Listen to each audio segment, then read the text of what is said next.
I'm just waiting on the restream to catch up, and they should be... Yeah, here we go. Alright. So, welcome to Final Fantasy Mystic Quest. If you're not familiar with this game, it's very RNG heavy, but some of it is, you know, manageable. So, we're getting into the first boss here right away. The runner's going to be hoping to not miss too much against the enemy and hope that he doesn't crit. Because this is an unfortunate point where you are at the RNG's mercy. There's really nothing you can do against this enemy, but spam A and hope that you take him out before he, you know, takes you out.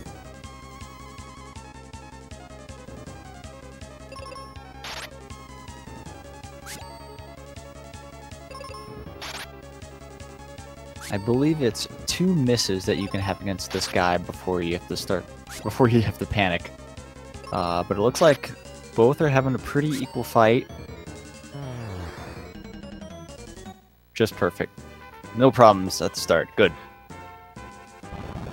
So let's see. Boar has a PB time on the on speedrun.com of 2 hours, 13 minutes, and 59 seconds. And I don't believe Mark has any time posted right now, so I'm not exactly sure what his skill level will be. But hopefully they'll keep similar pace throughout the whole match. Both of them deciding to change the health display to numbers, which is very useful for manipulating your partner to do what it is that you want them to do. We'll be picking up Kaylee, our first partner here. Interesting glitch in this game, the resistance glitch. So the partner that you pick up has the same resistances of the last loaded file in your game. So if you have a file that's at the very end of the game, if you load that file, reset the game, and start a new game, all of your partners will have the same resistances as your in-game partner. So that's actually very good, because the in-game partner has a lot of useful resistances, and they get a bunch of stat bonuses too. So Kaylee here is actually just going to be destroying everything. Even though you only get her for 3 fights, I suppose, but she still does a very good job in those 3 fights, as long as she doesn't miss in these trash fights right here. So what you're looking for now, and I guess for most of the game, is for no one in your party to miss, because then it turns this normally 2-roundable fight into 3 or even more rounds, depending on how many misses you get. I think Mark got a miss, but Boarum didn't have any issue.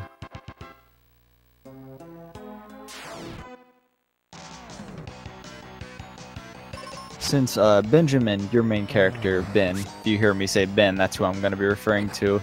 Since Ben cannot one-shot these enemies, he has to either connect with a hit for 2 rounds or get a leggy crit for 1 round.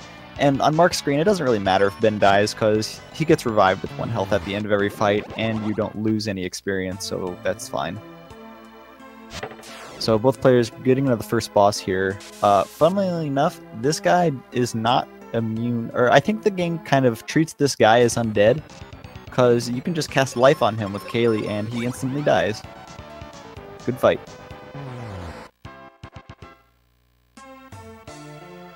Unfortunately, that's the last you'll be seeing of Kaylee for a while.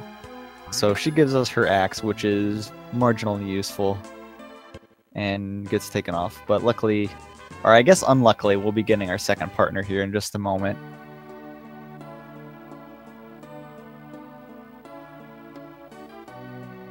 In comes Tristram, which Mark named his character Tristram. I don't know if it's like a bad omen or what. I don't know if I approve, but hopefully it'll be better than the partner Tristram. You know, I keep calling him Tristram, like he has a second R in his name, but it is just Tristram. Anyway.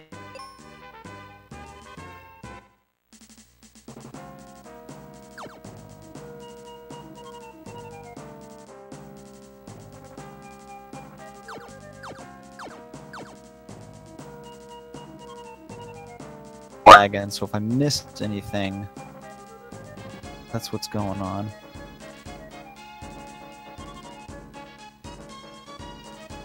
Let's see if I can get that fixed.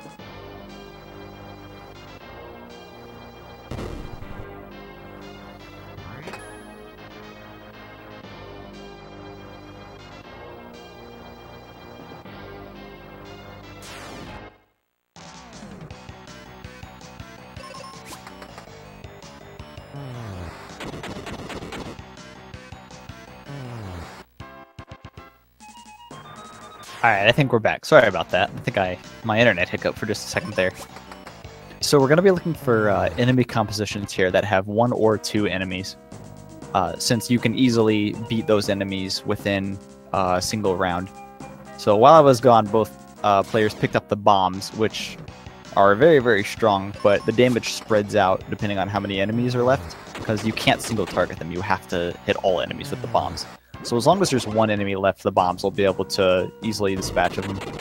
So what you're looking for is 1 or 2 enemies for Tristram to take out the first enemy, and then you can easily bomb to take out the second one. So if you see a 3 enemy composition, the players are going to be running away and trying to reset it to get a 2. Yeah, like that triple skeleton there on Boarum's side.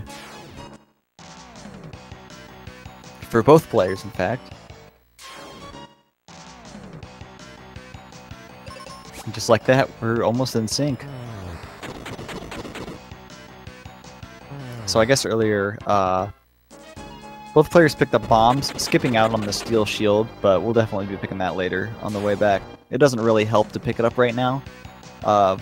This Minotaur zombie here, Tristram actually cannot one-shot him, so you have to rely on Tristram to take out the salamander enemy, and then you can use your bombs to just take him out.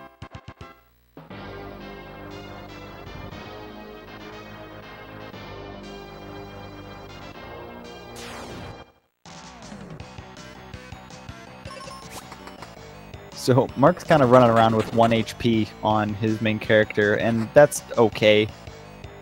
I suppose in this particular situation that's a little bit of a pain. But normally it's not that bad because you're taking out the enemies before they can act anyway. Also, Boar just picked up the seeds in that brown chest up there, which are going to be integral to going fast in this run. Seeds recover all of your spell charges, which this game doesn't rely on MP or anything like modern spellcasting games. It just relies on how many casts of this particular class of magic do you have, and a seed will give you back all of those casts. So you can duplicate items in this game. If you use a seed in battle, cancel out of your partner's action select, and then run away, it actually gives you an additional seed back when you run, or an additional item. It doesn't have to be seeds, I suppose. But you can use that to duplicate seeds and have a near limitless amount throughout the game. So they're going to be combining that with the 3 enemy composition I was talking about earlier. Since they're running away from 3 enemies, it's actually a great time to duplicate a seed. And I think, in theory, you only need to duplicate 2 seeds.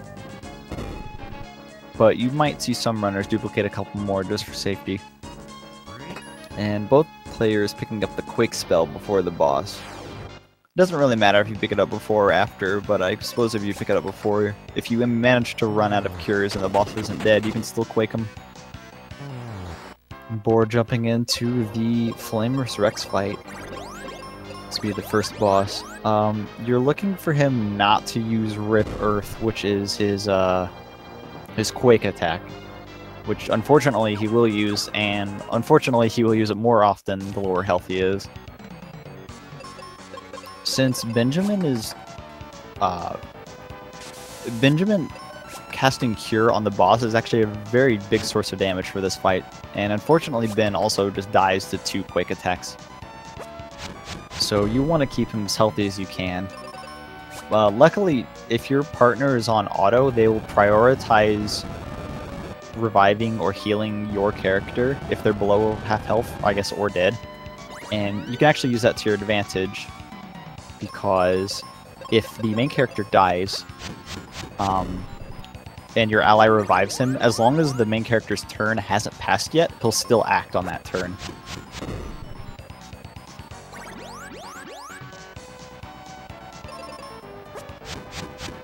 Unfortunate on Mark's screen here, Tristram kind of bit the dust.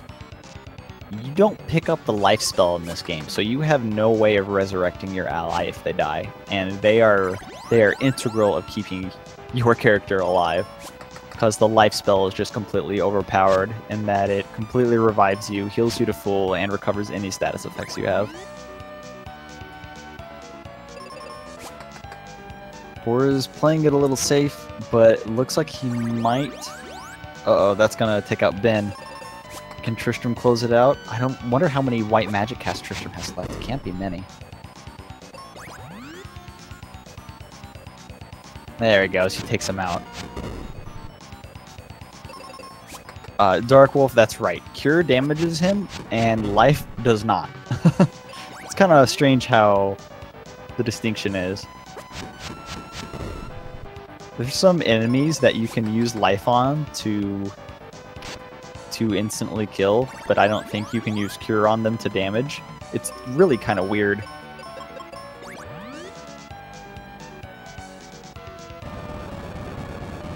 So Bora takes out the first boss. Tristram grabs his hook shot and steals it from us.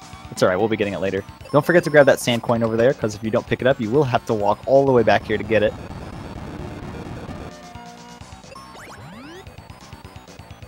It's odd how the refight instantly dies to life. I agree. That is kind of strange how that all works out, huh? I don't know the specifics myself, but yeah, that is kind of weird. Since the instant death isn't... Since it's not immune to instant death because of exit, it's weird that they fixed one but not the other, you know?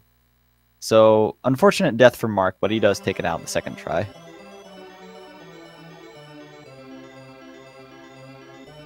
So, unfortunately, we have to walk all the way out of this dungeon, because we don't quite have the exit spell just yet. But we will be picking up the steel shield on the way out here, which is going to give, I think, Benjamin a little bit of speed and a little bit of defense. Or maybe not defense, but evasion, actually.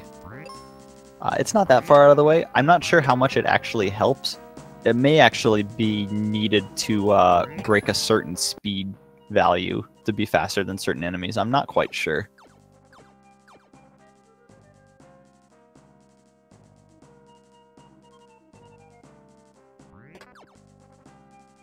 So, we'll be picking up the cure potions on the way out of this dungeon. We actually need the cure potion in a very specific spot in the inventory. And it has to be right after you pick up seeds, so you have to pick them up on the way out rather than any other time.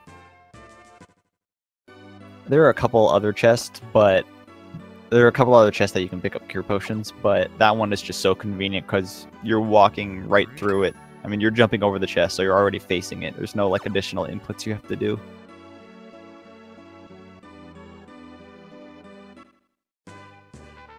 So we take the elixir we got to Kaylee, and she's gonna sleep for like 40 minutes or so, but don't worry, we'll see her again later. And she's going to sleep that entire time and do nothing but sleep.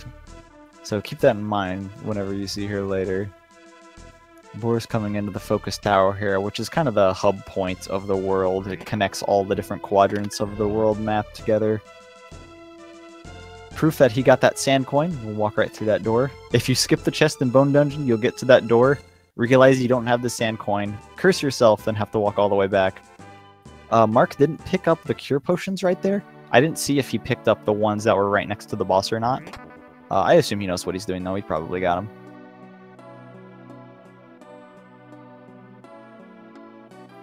Alright, Bora picking up the third companion, Phoebe, who is vastly superior than the other ones.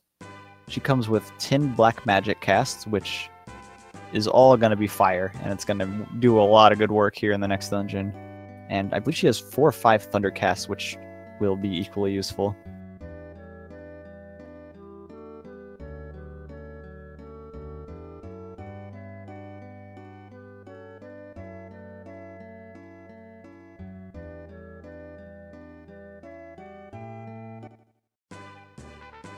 So I believe you can pick up the fire spell in Focus Tower right here.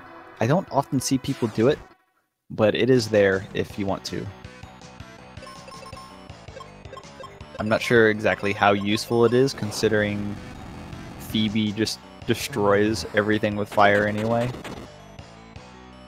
Oh, that's weird. Does she not...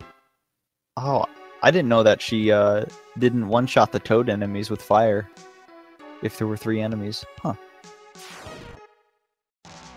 That's why you always attack with bombs as a backup.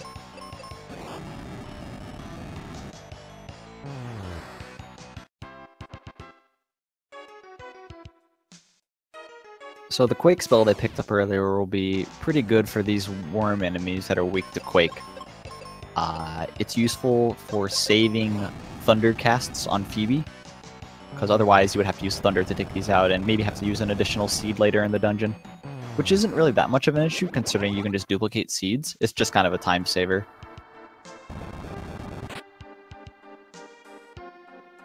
Considering that you don't have to wait for...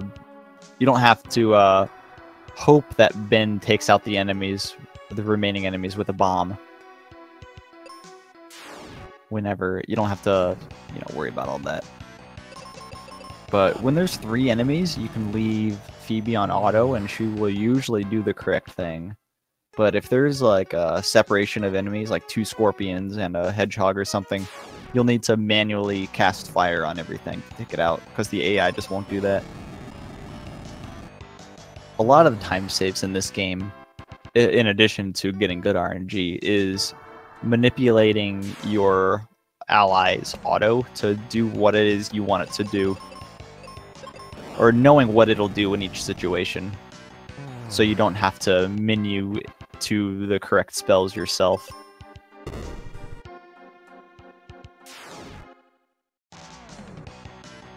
Ooh, Mark deciding to attack with Phoebe along the hedgehog. So the Quake spell hit all 3 enemies instead of just the 2 worms, so it didn't quite take them all out.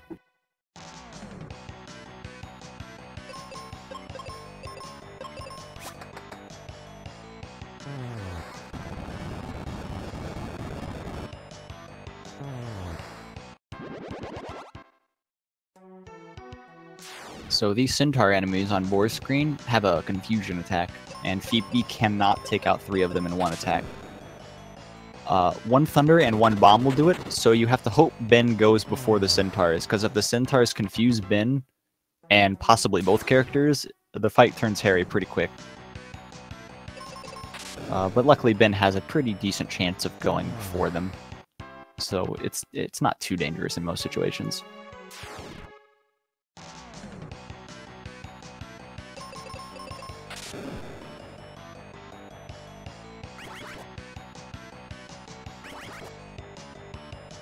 Oh, lucky on Boar's side. Both of them decided to confuse Phoebe, which is fine because she already took her turn.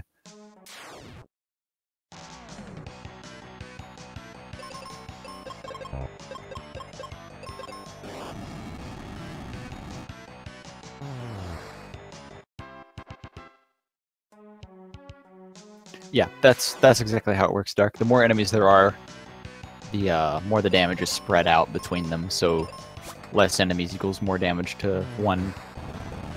And it works the same against you too, in like such as the if an enemy like petrifies one of your characters and then uses an AoE attack, it's going to do more damage to the one remaining character, which can be... It definitely might come up later where that situation just outright kills Ben.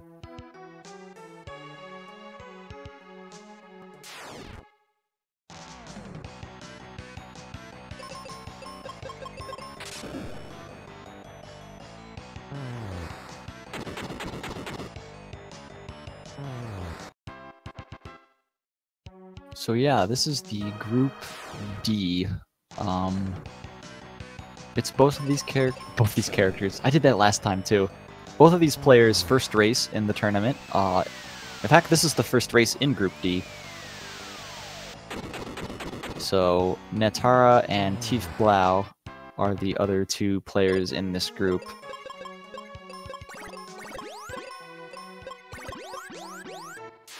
But no one has played any matches yet, so I guess this will set the standard where everyone's gonna be...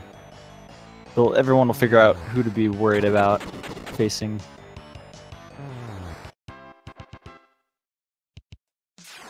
So Boar's coming up here on the second boss. I believe it's the second boss. Do you count Behemoth as a boss? Or I guess there's Minotaur too. He's coming up on a boss, Squidite, who isn't really that dangerous. It's possible for him to take out Ben, but Phoebe is just so strong at this point where it probably isn't really that much of an issue. You can honestly just auto-attack with Phoebe after the birds die here. You can just auto-attack with Phoebe on the boss, and she honestly should have no issues. Even if Ben dies, you probably don't even need to revive him.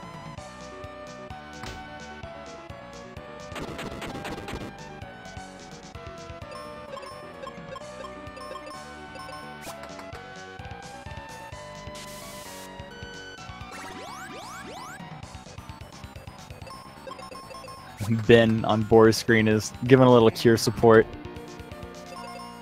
And there, he's taken out, but it's fine. Phoebe is perfectly capable of doing this on her own. Unfortunately, if she set the auto, she will revive Ben, which kind of questionable if that's what you want. Also, the Squidite's using his health drain ability. One of the resistances that is given to Phoebe because of the resistance glitch is drain resistance, which makes it work against the attacker.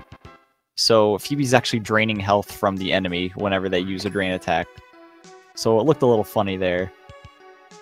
But easily dispatching Squidite with keeping Ben alive, which is more than I would have done in that fight.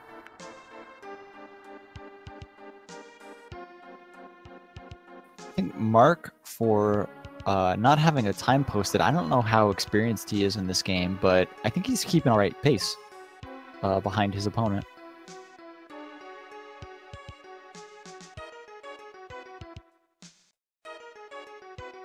That's what you're looking for. That nice crit from Phoebe doing 690 damage.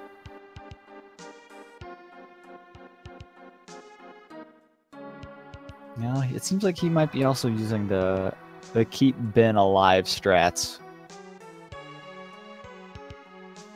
I feel like even if Phoebe is at low health and Ben is dead, you should just cast life on Phoebe because that'll go a lot further because she'll definitely be doing more damage. But what do I know? I don't have a good time in this game. But Mark not having too much issue taking out Squidite there. So beating up Squidite gives us the Libra Crest, which we need to take over to this temple so we can warp and get some water to save the town. Great. But there's no water here. Phoebe wants to go beat up this old man because she thinks he took the water. And he did. So after taking his water, he runs away. And then we head back to town to save it.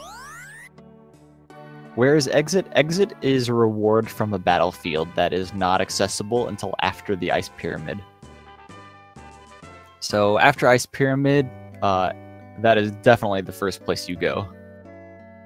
So after stealing the wake water from the old man, coming back to town, we try to revive the town because it's frozen.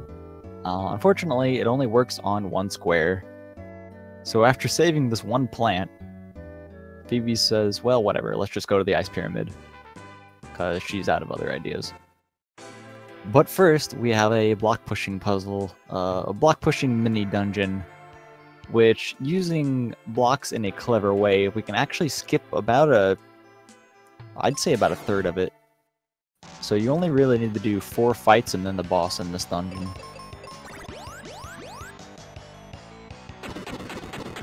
Oh, unfortunate auto from Phoebe there. Phoebe can just cast fire and easily take out this enemy, but since Benjamin was below half health, she healed him instead. So Mark beating up his old man and getting his wake water. Won't be too far behind.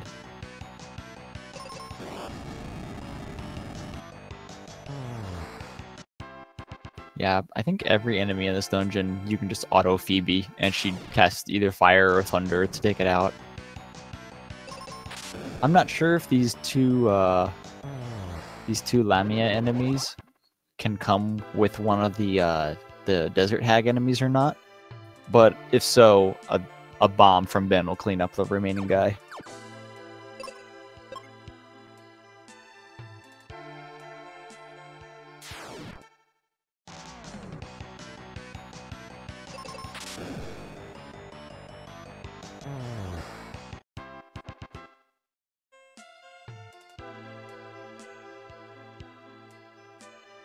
So Bora's going to be showing off the small sequence break here.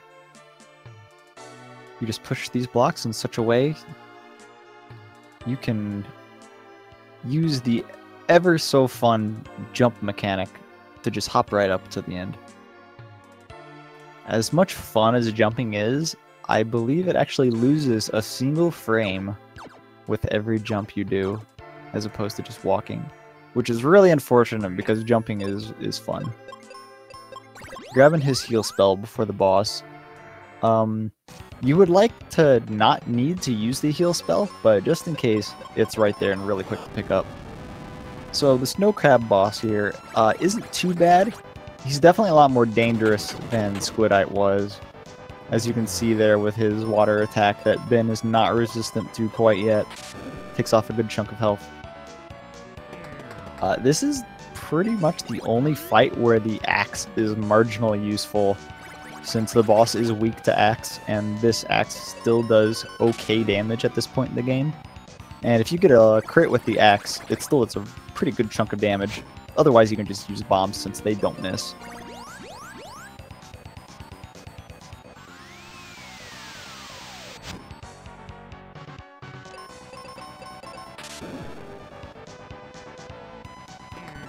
Yeah, I guess I can talk about weapon types a bit. The sword gives you 5 speed if you have it equipped, so it's pretty useful for running away from fights that you otherwise might not be able to very easily. The axe really has no advantages over other items in battle, other than some enemies just being weak to axe attacks. The claws, which we picked up in the wintry cave there, let us climb walls on the overworld, and actually it also gives 5 additional magic, so you'll definitely be seeing that a lot later. They'll be casting spells with the claw equipped. And then the bombs, while not having the ability to crit, they also don't miss. They also do a static amount of damage, so your stats don't affect the amount of damage they do.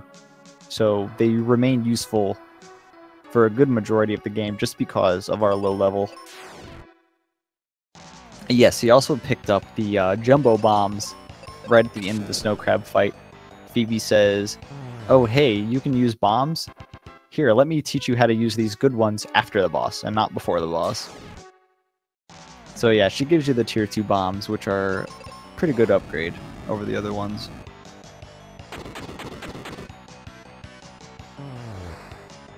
Accuracy is such a big deal because you're such a low level that the bombs are really just the go-to weapon all the time. Unless you're casting spells, which will be very late in the game. They will be casting spells the vast majority of the time, so since spells don't miss unless they're like attacking white magic, but the black magic and wizard magic spells do not miss, so they don't have to worry about accuracy, so you can just use the claw.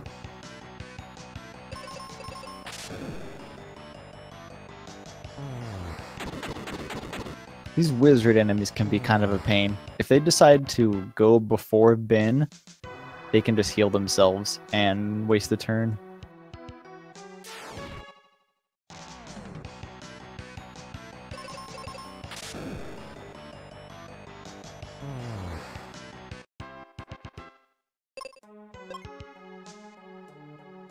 So the enemies in the Ice Palace here, they're not actually random. There's a item called the Magic Mirror that's shortly to the right of the entrance of this dungeon that will reveal the enemies, but it's about 2 or 3 fights away, and you honestly don't need it. Since all the enemies are always static, you always know when you're gonna get an encounter. Will they be picking up the tier 2 rapier? It's possible. You're already facing it, and all you gotta do is press A to get it, but it doesn't actually do much because when do you attack with the sword? I don't know of any instance in this game where you would physically attack with the sword. You would normally have the sword equipped to gain a little bit more speed to cast a spell faster. But attacking with the sword, I don't think that's something I ever see.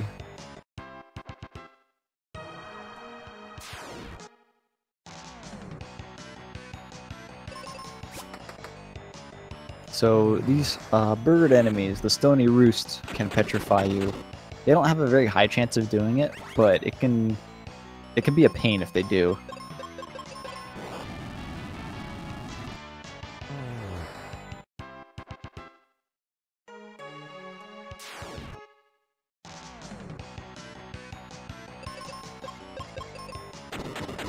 These gather enemies here are weak to bombs, so Ben can actually take out 2 of them with 1 attack. So you can just have him attack and have Phoebe defend him in case something bad happens. Defending in this game is really good. You can defend your partner, and then every single attack that would have hit the enemy is redirected to you. Even AoE spells, like your partner will take, the defending character will take both hits, rather than the damage being spread out as normal.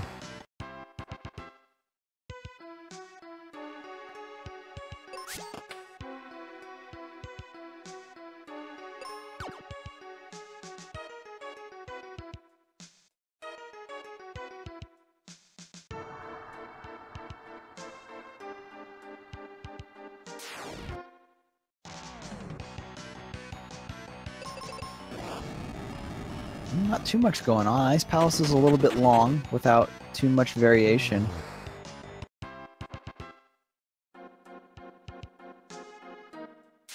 They are slowly approaching the first armor they'll be getting, which has a very useful resistance to cold, which is absolutely important for doing the boss in a speedy manner. Everything that would have hit the enemies redirected to you. Is that what I said? That's not what I meant, if that's what I said. Nah, it protects your ally. Everything that's supposed to go to the ally goes to you instead. So if the enemy casts Quake, instead of hitting both characters, it'll hit the defending character twice, which is super useful because later in the game, when Ben can just die from anything, but he has the most powerful magic, you want him to cast his powerful magic to one-shot everything while your ally defends him.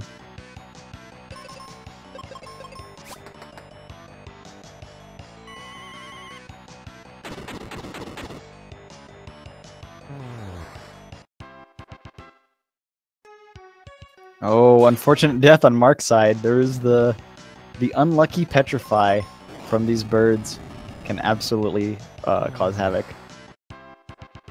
It's rare, but it definitely happens.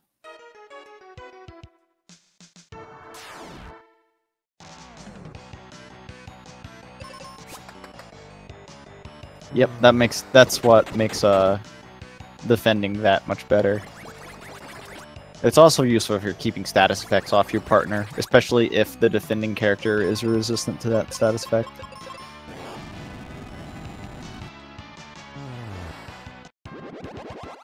You don't think it eats both parts? I'm pretty sure that the defending character does take both hits from an area of effect attack. Maybe we'll see it later so we can confirm, but I'm pretty sure that's how it works.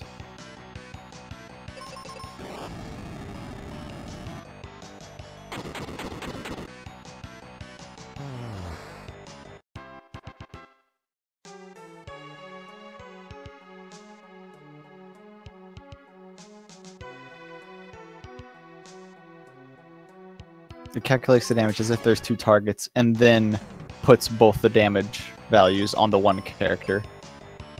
That would make sense.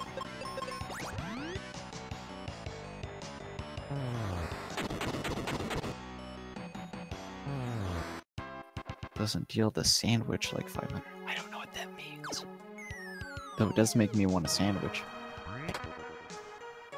So, Boar picking up his heal potions right there.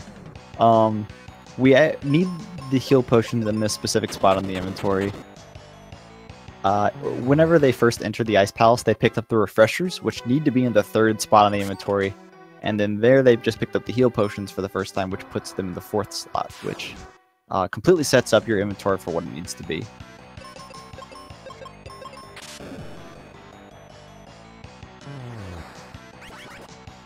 When Ruben defends mid, he doesn't take double damage. Is that so? Huh. Oh, unfortunate on the Boar's side. Benjamin deciding to bomb both characters. Luckily cleans it up, but that was a little unfortunate. Picks up his noble armor, which gives you both water and poison resistance. So that'll make the boss fight a lot more manageable. Well, if that's the case for damage, I would guess that it's mostly just for keeping status effects off Benjamin then.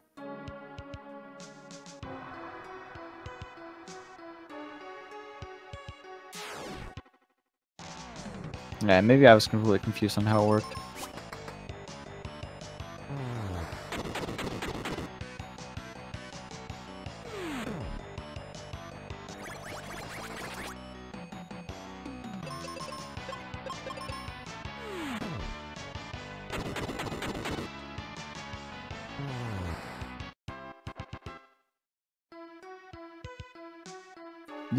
These Sphinx enemies are a little bit dangerous. They're pretty speedy, and they can confuse, as you saw.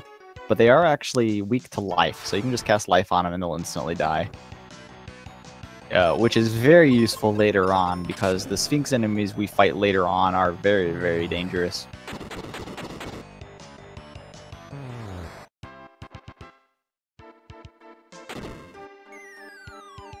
So Boar taking the plunge down, finally getting to the top of the pyramid, only to fall all the way back down in the center. So he has 4 fights left before the boss at this point. Okay, only the one character takes the damage, but only a single hit. I see. Gotcha. Boar does pick up the Knight Sword. Don't know if he'll ever use it for its damage, but if he needs to, he's got it. It's like the least out of the way item to pick up, because you're already walking that direction. You just gotta press A to open it and press A to close the dialog box.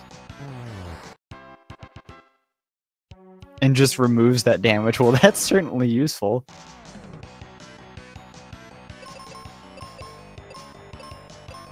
Uh-oh. Mark's kind of in a bind, but gets out of it. Paralyze is a pretty awful status effect. It never goes off when you want it to, so you always have to go manually heal it.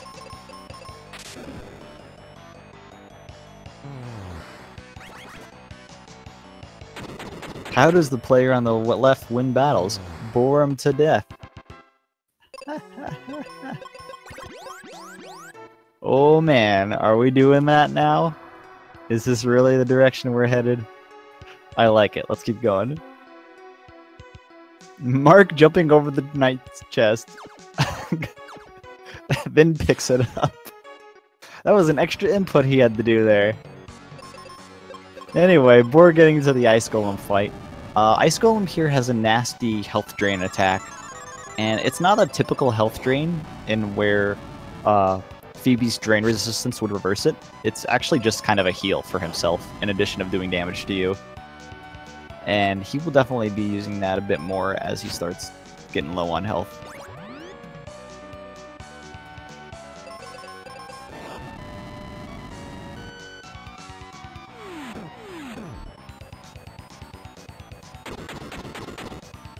Oh, yikes. Critical hit on Ice Block. 370 damage.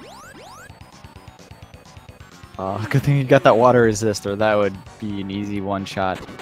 Even without a crit, that might be a one-shot. Also, another crit on Phoebe. That two-person cure is gonna be saving his butt.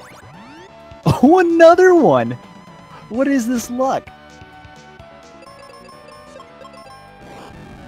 Anyway, Mark starting up the Ice Golem fight. Hopefully he won't be crit nearly as much as Boar is right now. Yeah, and there's that heal attack I talked about. It only heals for 200, but it's enough to maybe push another attack phase if he does it enough.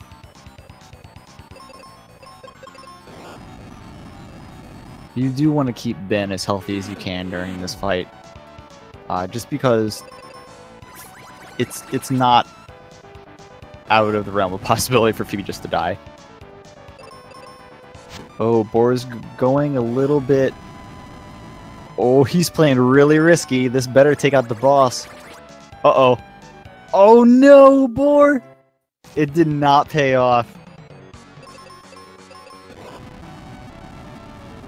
And suddenly Mark takes a small lead. As long as he doesn't play it the same way, I suppose. That boss had to have been dead. There's no way he had much health left.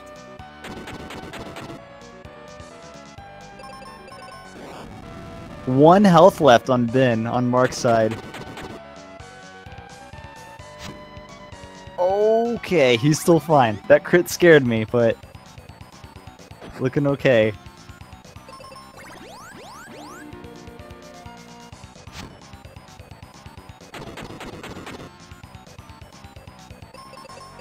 Mark takes him out. Very nice. That one health left on Ben probably saved his butt. Nah, he probably would have been fine either way, but still, that's really impressive.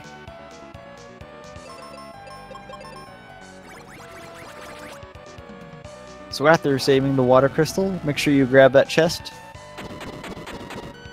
Very nice. Okay. Now you're good to fall down. Don't fall down before grabbing that chest. Now you have kind of a long haul out of this dungeon. Alright, Boar. You can do it. Don't play too risky again. Oh, he is playing a little risky, but he takes him out. Very nice.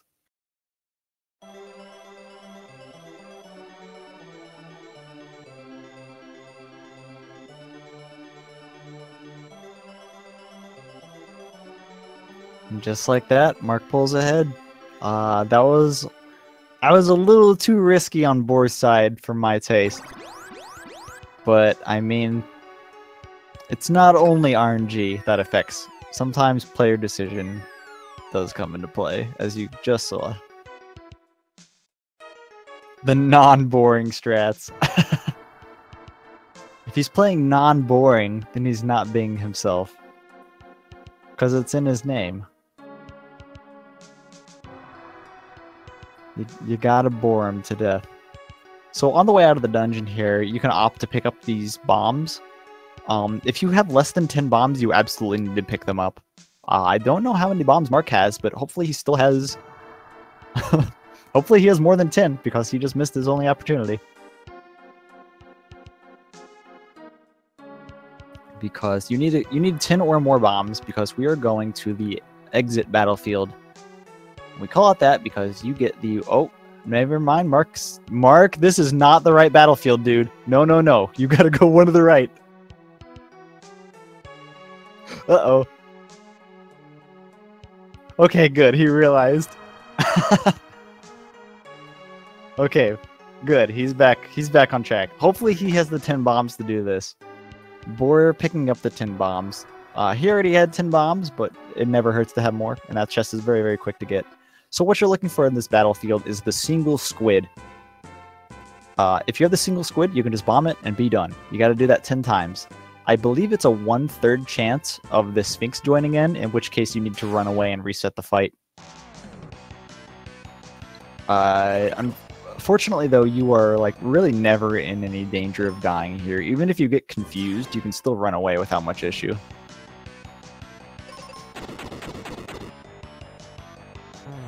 Yeah, he exited the battle. That was a little too obvious, don't you think? You can do better than that.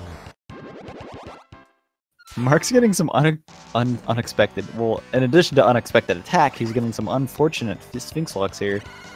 I'm getting my tongue's tied trying to talk about these guys. But that might be 3 or 4 already, and this is only the 3rd squid he's taken out.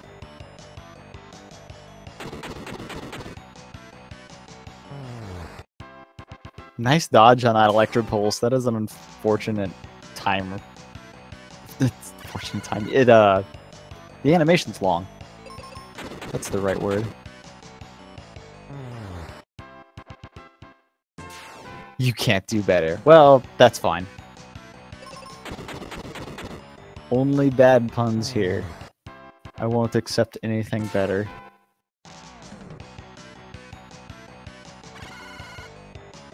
Let's see, Mark has, I think I saw 4 left, and this will be 3 after this one. Boar has 5 left, so Mark has a 2-fight lead right now. But yeah, 45 minutes in, they are this close already. Already? Still, they're still this close. I'm second-guessing my words when I'm trying to say them. It's getting all mixed up and sounding dumb. That's fine, though. This match is exciting. Look how close they are. This is great.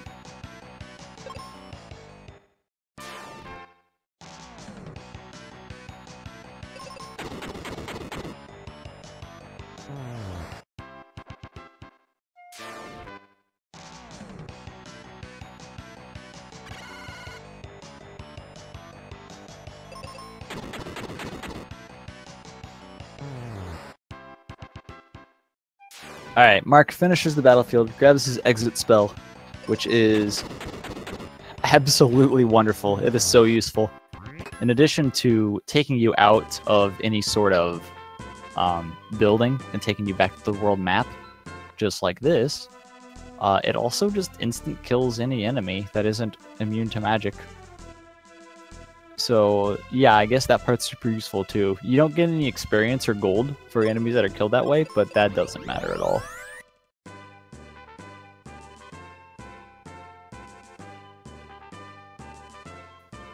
So at this point, both players need to have 0 seeds in their first slot in their inventory for an item glitch that they will be doing here in just a moment. So you can actually buy 0 of an item, and what you want to do is buy 0 seeds, use 1, and then that'll subtract 1 from the 0 and give you 255, because that's how math works in video games. And in addition to that, it'll also kind of bug out the cure potions that are just to the right of the seeds in your map. Mark has 0 seeds, right? I don't know if you checked. I sure didn't. Yeah, okay, he's got it. And then you buy 19 cure potions here, which happen to also give you the Mobius crest, the Sun coin, and the Sky coin. So that skips the entire Fireberg area. We can just leave right now.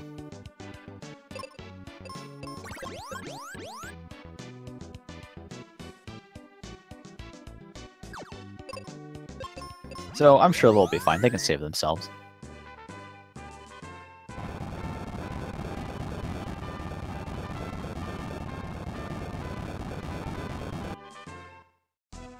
Wait, what happened? Say it again. Alright, alright.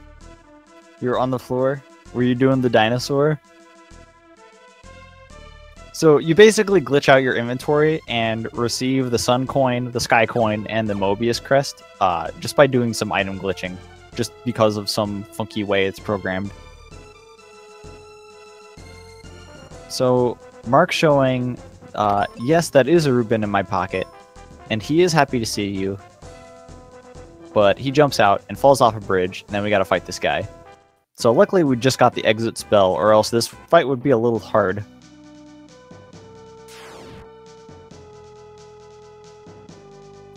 Because that can happen.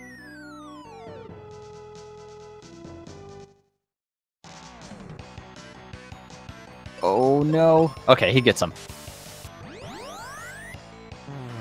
So that's a preview of what exit does. It just exits an enemy from the battlefield. Like, see you later, dude. So we climb down this vine and yell at that guy who just jumped out of our pocket. Unfortunately, though, now we get Tristram. So he's pretty bad. But he's especially bad right here. So not only does he still only have the life spell, which is useful, but not on the undead enemies, of course, because that's how this game's programmed. he cannot one-shot or two-shot these mummy enemies. He has to take 3 basic attacks to take out a mummy, which is absolutely awful. Luckily, though, they are successful. So they are vulnerable to exit, so we can just 2-round them, or we can just kill, you know, 1 each turn with Ben and let Tristram act like he's doing damage. Against these ghost enemies, Tristram actually can one-shot them, but the ghosts have a attack draining debuff, which if they hit Tristram with, he's no longer able to one-shot them. This is probably the only point in the game where the refresher item has marginal use.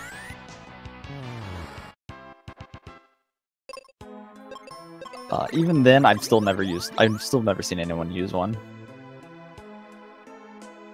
So luckily, we only have Tristram for these 3 fights, and then we can get rid of him.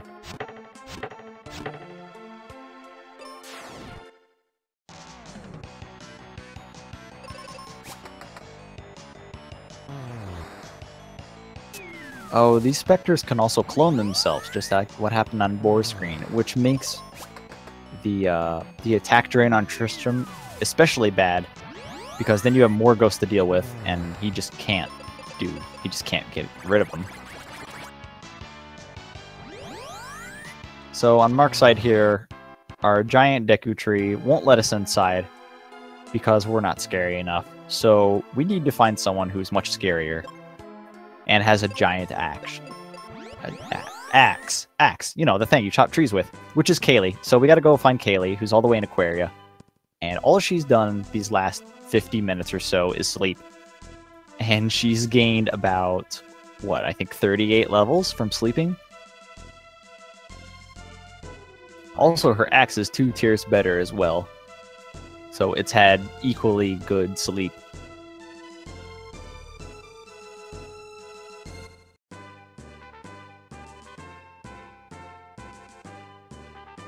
There's a lesson for all the kids out there. If you want to level up, just sleep. Maybe Ben should have slept instead of going out slaying all these monsters. You could just, like, sleep and be a lot stronger. The best level upgrade system. Yeah, I agree. It's pretty good. But before that, we have to walk through this very long tunnel, which is long for absolutely no reason. There's nothing here. It's ridiculously long.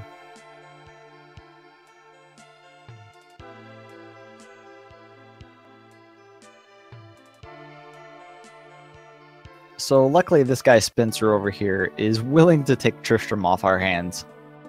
But not before Tristram gives us his lucky claw shot, which is actually a pretty good weapon that you might see used a couple times. You'll definitely have it equipped if you're casting magic, but as a weapon it actually has a couple uses as well. And then Phoebe comes on and shows us exactly how not to use bombs.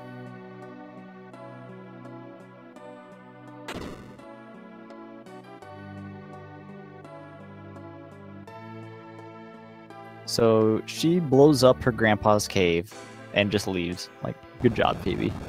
What was the point?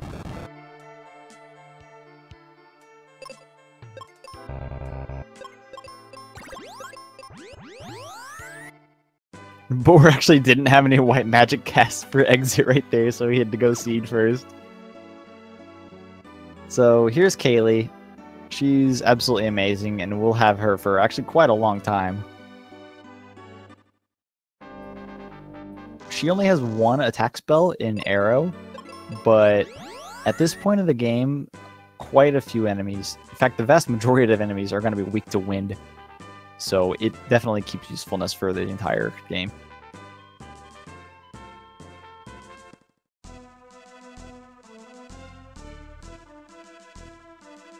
Look at the sync going on right now.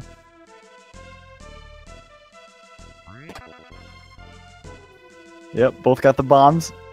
Just to keep in sync. This is great. Oh, okay. So what Boar is doing here, he's exiting the focus tower here, then going back in, and then coming around to this staircase. So once he's done down here, he can just cast exit and immediately go back to the last quadrant of the world map. Whereas Mark's exit point is going to be back in the Aquaria portion of the map. So he's going to have to walk out of here. So that actually saved Boar a little bit of time after this fight.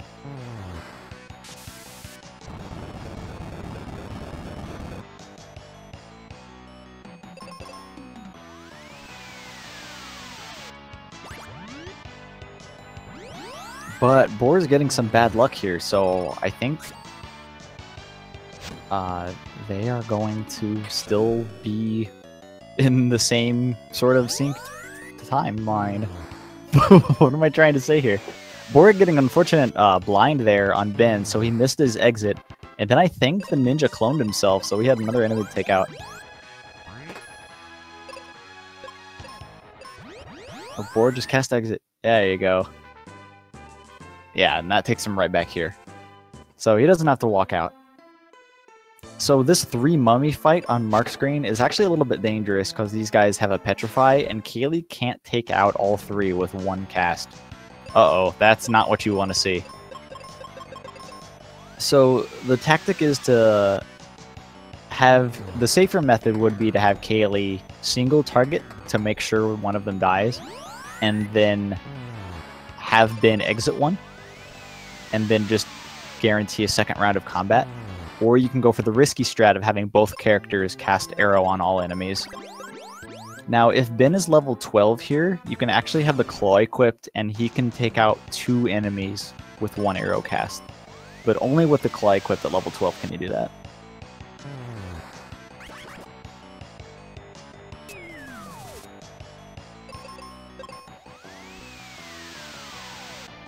Boar's getting some pretty crummy luck on these last couple fights.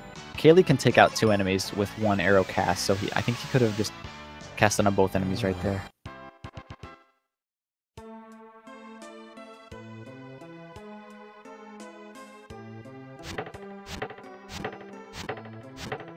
Why is Boarum a level behind? That's a good question.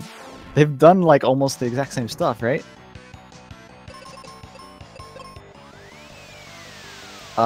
Boarum might have had to exit a couple more enemies, and that's what's affecting it right now. He should... That is kind of strange, isn't it? I don't think they fought any less enemies. I mean, it's entirely possible the enemy composition was less enemies, you know, for a good number of fights more, I suppose. He should get it any fight now.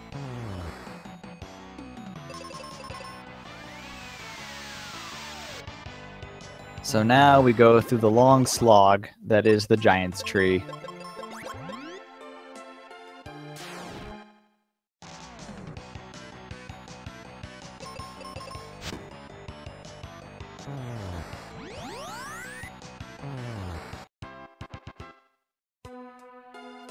This place is very long. There are a lot of enemy encounters here. And a couple of them are actually a little bit dangerous.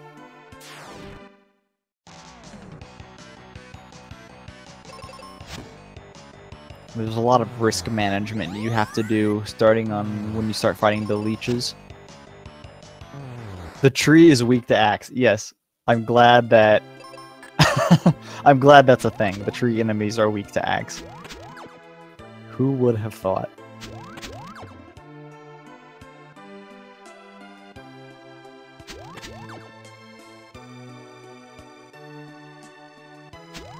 Oh, one more tile, Mark. There you go.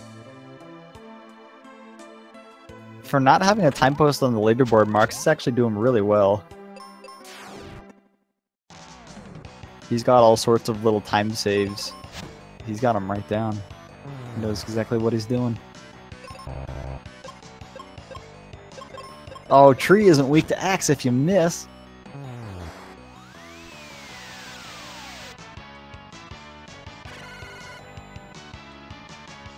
Oh no, and Ben can't take out a single tree with the wind. Those are some deep roots. He is not getting uprooted by that windstorm at all. Boar is just one fight behind. He needs to take this out, then climb up, and he's right with him. So these leeches are actually, if there's only 2 of them, it's trivial because Kaylee can just take both of them out with one wind cast, no problem. But if you get 3 leeches, that's one of the risk management things that is similar to the mummies.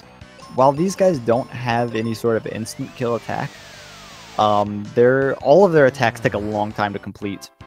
Well, I guess unless they miss like that. And if they decide to single target Ben down, he's not going to be able to get back up. So you can, cast arrow with both characters as a risky maneuver, or single arrow with Kaylee, and then exit with Ben, because I don't think Ben can take out 2 of them with 1 arrow cast, even with the claw. I don't know what level he'll need to be to do that. So they're going to be looking for as many 2 leech fights. Because there is quite a lot of leech fights here. It's got to be at least like 8 in a row, if not more.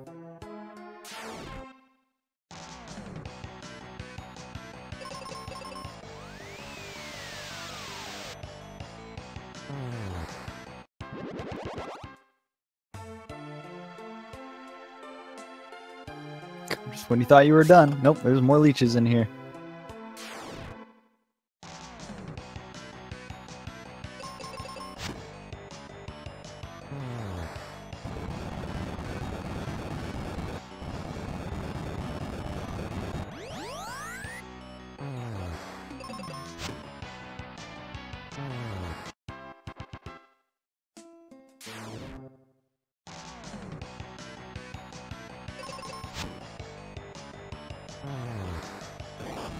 So, as if leeches weren't bad enough, now they're going to be adding in oozes, which are immune to magic. They are not only immune to magic, they reflect magic, rather. So, if you need to multi-target a spell, and one of those is in the fight, you're going to be thinking twice. Also, are they on the exact same fight? Oh, but Mark gets the 2 leech, so he's going to pull very slightly ahead. So yeah, in addition to reflecting magic, the oozes are also immune to exit. However, you can petrify them, which the Dragon Claw that we picked up earlier can absolutely do. So one tactic is to just let Kaylee worry about the leeches while Ben tries to petrify one of the oozes on the first turn.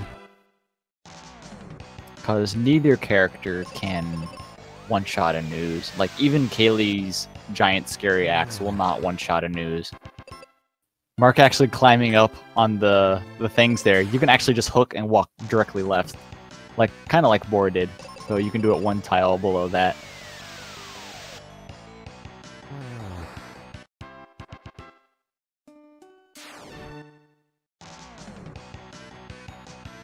Gosh, the 2 leech 1 ooze fight is so annoying. However, if there is only 1 ooze left, Benjamin, I believe, can just blow it up, no problem. Oh yeah, definitely. That crummy luck put Mark 2 fights behind now.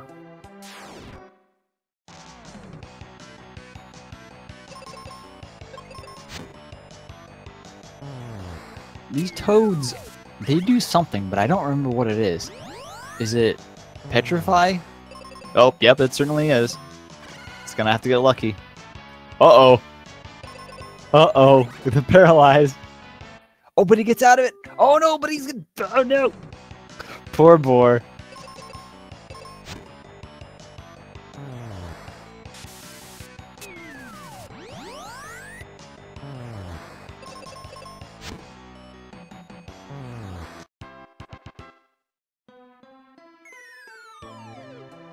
They ended that fight the exact same time. The sync is back, don't worry. This is great, I love this. Both with the triple leeches.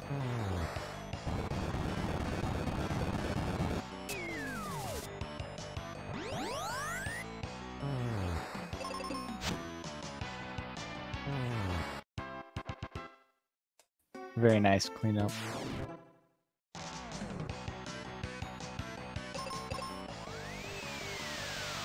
Just keep getting the same fights, both of you, please.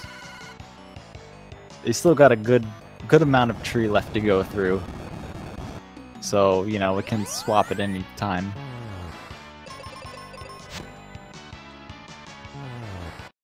There's a very small optimization you can do with this climbing wall here. At some point near the end, you can just walk. You can just climb right and drop directly down, which Mark did not do. He, that little lip he climbed up on fell. You can just walk right there, and you'll just fall onto the next one. There, Boarum did it. Double leech fight is what you want to see. Oh, Boarum getting the triple, though. So Mark's going to pull slightly further ahead.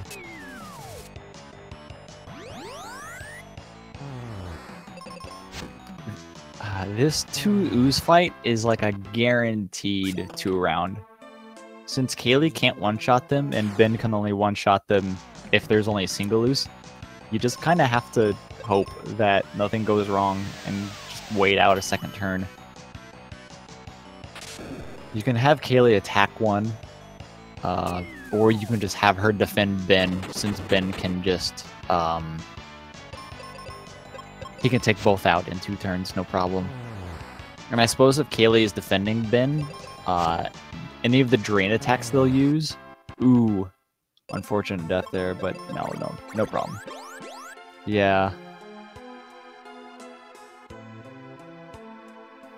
If the drain attacks are redirected to Kaylee, with that drain resistance, it'll actually do damage instead, so that might be a little helpful. I might start trying to do that and see how it works out. So these skeleton enemies have an instant death move, but Kaylee can take out 2 of them with 1 cast.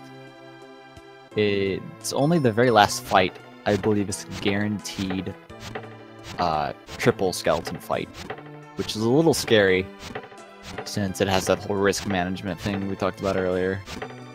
You can get a 1 round with drain. Yeah, I've definitely seen that before, but it doesn't always seem to kill themselves with it.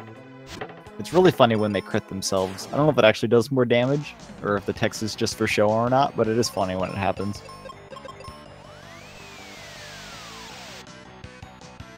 This is a bit of an awkward setup here on Boar's side, because you have to take out that skeleton because it can instant kill you. But then you have 2 things left, which normally take 2 rounds to take out, so this is for like a 3-round fight. Well, no, not necessarily. I'm sorry, because Kaylee just takes out the skeleton first, and the bomb hits both of them. But it doesn't work out if Ben dies, I guess. Well, it sometimes works out. Mark gets the petrify on the one slime that was going to die to 1 attack anyway. But he gets it, and that's what counts.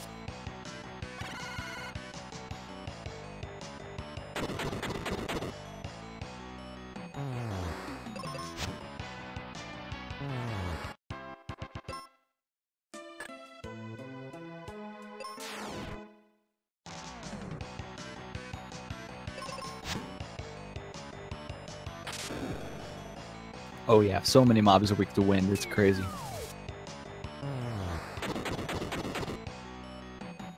Which is great, because Kaylee is wind, and you pick up wind right before coming in here.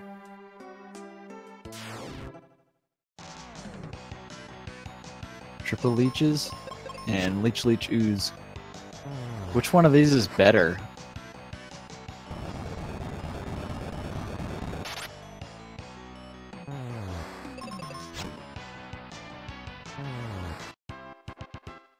Was that a crit? The claw crit and took him out anyway.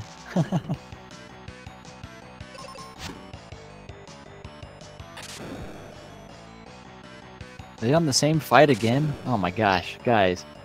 You're turning this pretty boring tree into a very close race. Thank you very much.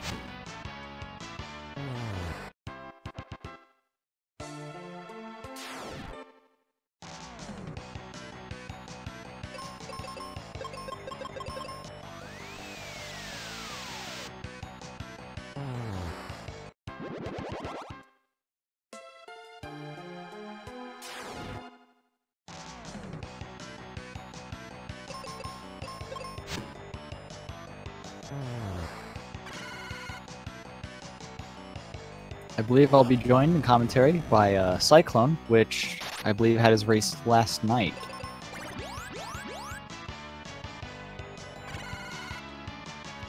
probably just getting set up, and I think he will be joining me.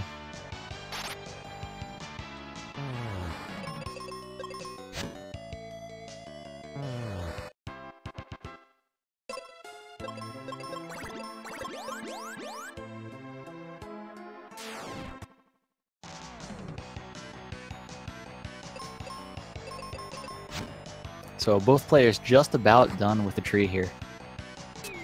Is this the second to last fight? Oh no, I think they have 2 more. Oh, come on, Mark, go down, let me see. Yep, 2 more. Two Scoldger fights. Very nice. Only got 2. I don't know if this fight can be 3 or not, but the next one I believe is always guaranteed 3.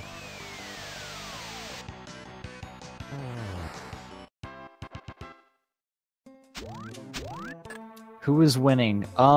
Mark is winning by this doorway. And now they're on the same fight. So Mark is very, very slightly ahead. Oh, confusion? Oh no. Uh-oh, this isn't what you want to see. Oh, that's definitely what you don't want to see. Kaylee just asked herself a question. Getting beat up by skeletons while Boar is having a pretty okay fight over here. Oh, but exit missed! Oh, but that's fine. Kaylee came out of confusion, so he's fine. Oh no! That's the danger of that Scoldger fight. Boar takes the lead.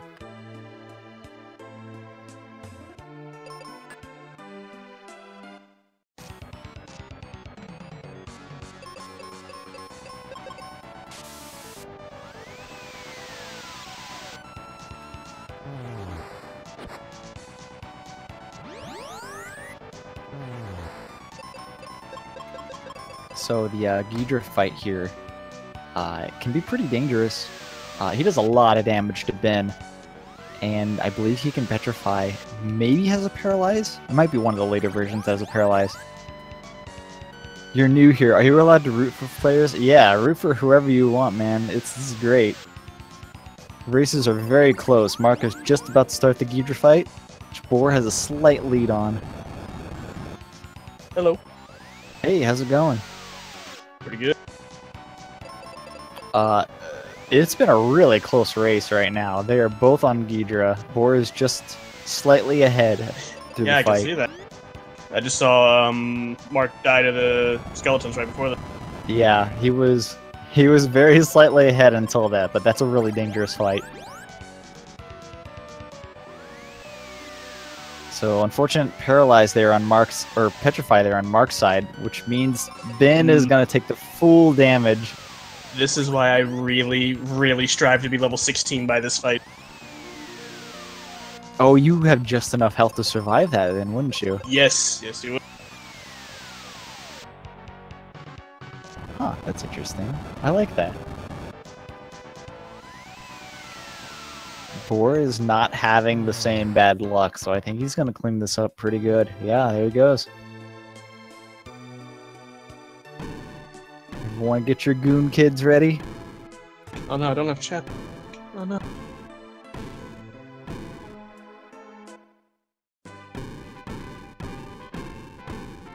Goon kid. Aw, yeah. So, unfortunately, skipping the whole Fireberg section never removes the clouds here in Windia. So, this cutscene is a little lackluster. You would see a giant walking tree. It's really fun. Yeah. So, even though we've defeated the boss, we're still not done in this dungeon. All the enemies are removed, which means we can just waltz right over to a very, very nice chest down here. Why has nobody named themselves Goon Kid? Someone actually did do that at my suggestion, and they had some really bad luck because of it, so I don't know if anyone else is going to do that.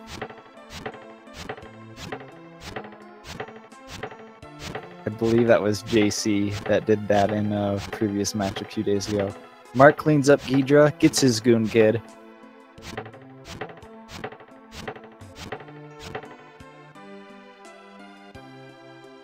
Another reason to be level 16 is coming up on Mount Gale. If you are level 16, you no longer need to equip the Claw for a meteor to kill 2 enemies.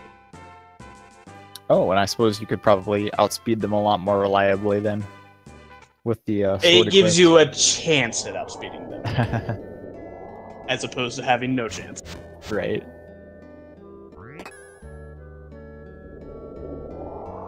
So Boar's peeking into the house here, picking up his Cupid locket, which is going to give him blind and confused immunity, which is super useful.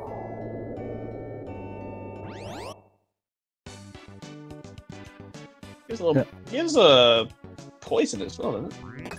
The noble armor they pick up in Ice Palace gives poison resist. Okay, I can never keep track of which does what. The Cupid locket also gives silence resist if silence did anything. Yeah. I find it funny that the two characters that would be most affected by it are immune to it. And that it doesn't work. So a bit of plot run around here, and then we're gonna head over to Mount Gale, which you would think with all these clouds on the screen that there wouldn't be any wind, but apparently this is a pretty windy place. But not windy enough, I guess. You've never seen the silent status. I'm pretty sure that's because it doesn't really exist.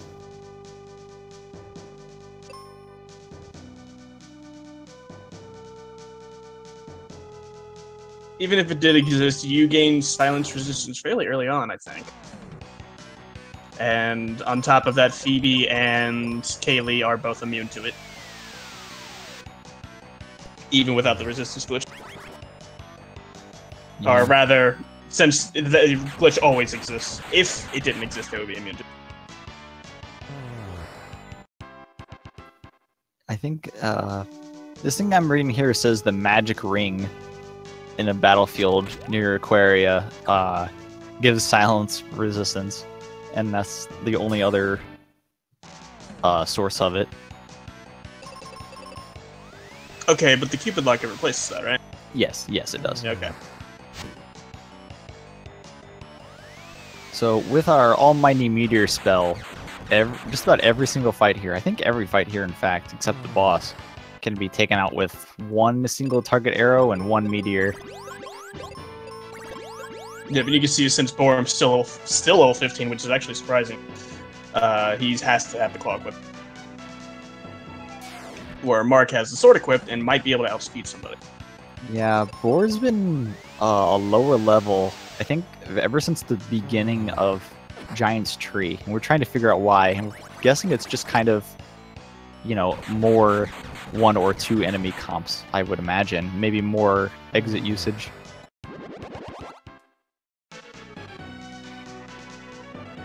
Since the beginning of the tree? Yeah, so he's been a level behind.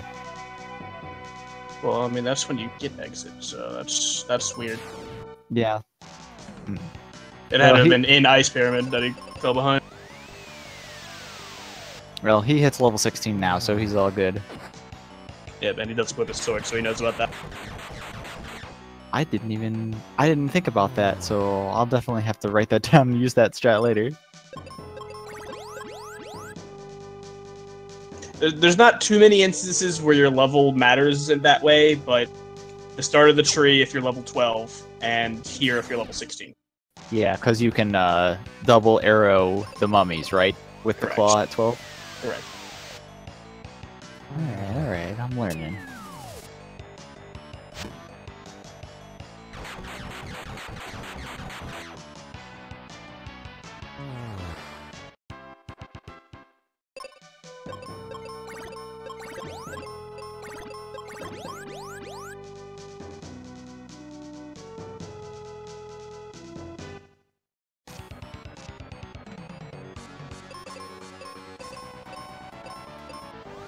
Moving on to the good old Dullahan fight.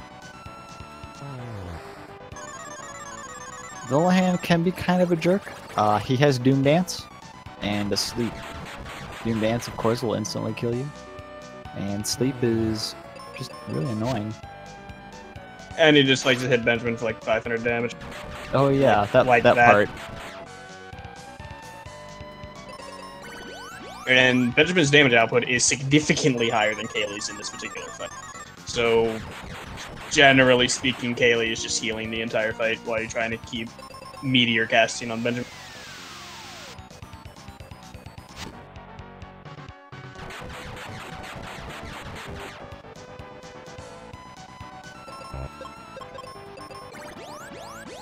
How much does a Kaylee arrow do in this fight? Is it like 12? About as much as her axe.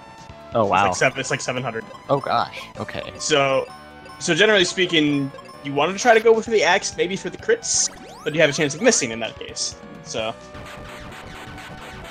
Risk management the game.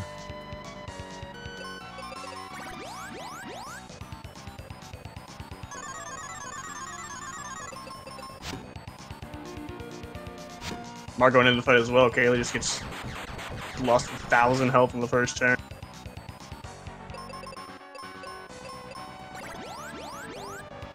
Either that or he didn't heal. I didn't actually look. I've seen some players use heal as an attack in this fight to try to give the paralyzed status to the boss. Does that actually like persist over turns, or does he just like? He has a chance of breaking out of it. I actually did it in my race yesterday, and got exactly 1 turn of paralysis, and that was all I could afford to try to paralyze him. Yeah, since it only happened like 1 turn, I was wondering if it was just like a normal turn skip, or if it, persisted at all. I've seen it last like 3 or 4 turns.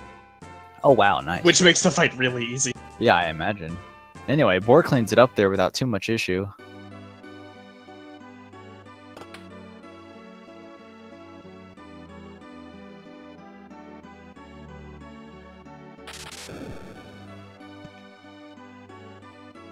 All hands are just going hard on Benjamin.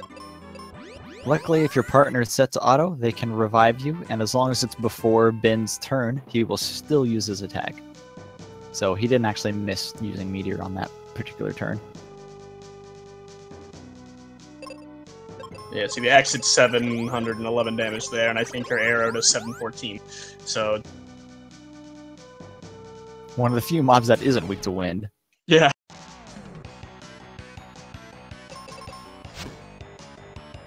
So the Beholder enemies here on Boar's side, they're weak to bombs, but I don't think the Mega Grenade can kill 2 of them in 1 turn. He accidentally cast Meteor. And he actually, in addition to that, they also reflect magic.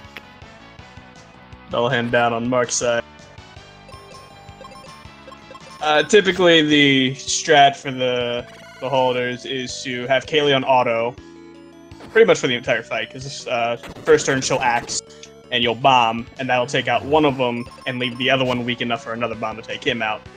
Also, leaving her on auto will guarantee that she uses up all of the heal potions in your inventory. Yes. Because she will prioritize her blind status effect. Since you were immune to blind, you were kind of hoping that Kaylee gets blind just because you need to have your heal potions gone. At least a little bit. Maybe not every time, but you still need her to use them up a couple times.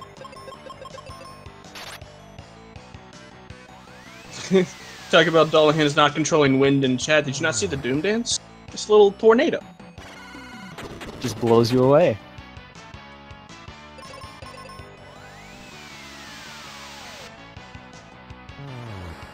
So even though Kaylee is blind, luckily Black Magic does not miss. So she can still hit the enemy without any issue. You don't necessarily have to go cure it every time, because if she's going to be casting spells anyway, then why bother?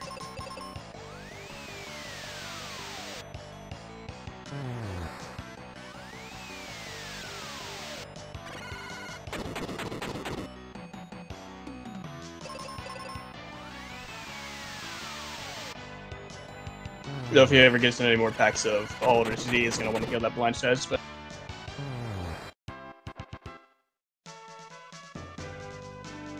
Oh, self-destruct. Luckily it went on her instead of Ben. I guess it wouldn't have mattered anyway, but it's just...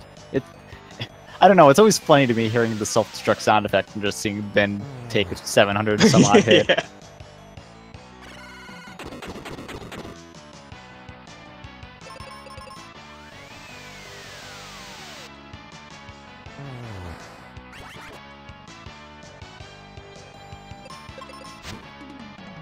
Alright, they have Doom Gaze as well. Oh yeah, I never see that. It's pretty rare. Yeah, I completely forgot about that. Now, Boarum actually should have cured the blind there, because the next battle is against Beholder. And there goes Pazuzu on Boar's side. If you feel so inclined in chat, please let us know what floor you think Pazuzu went to. So it's going to be 1, 2, 4, 5, or 6. 6 being the best and 2 being the worst. So I know the runners are always hoping for a floor 6, but no matter what floor he does go to, I hope that he goes to the same floor for both racers. Yeah, it'd be nice to keep this match close. Who was playing? It was Fred and Silverfire. It was right after my match yesterday, yeah. Yeah. They were so close to each other the entire race, and then it just turned out to be a floor 6 versus floor 5. Yep. I'm seeing both of them on the same fight, exiting the last enemy at the exact same time. Keeping it close. I hope Pazuzu keeps it this close. It's amazing. So much earlier in the match, I talked about the Sphinxes that were a little bit dangerous. Oh, this isn't the hallway. Crap. Hold on. Hold that thought. I'll continue it later. Next hallway. Yeah.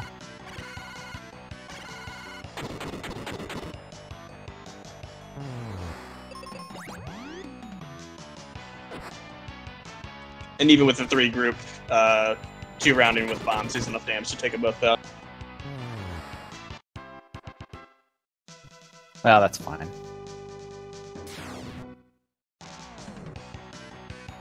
These hallways are always 3 enemies, right? Oh, I guess the first one is just 2 beholders sometimes.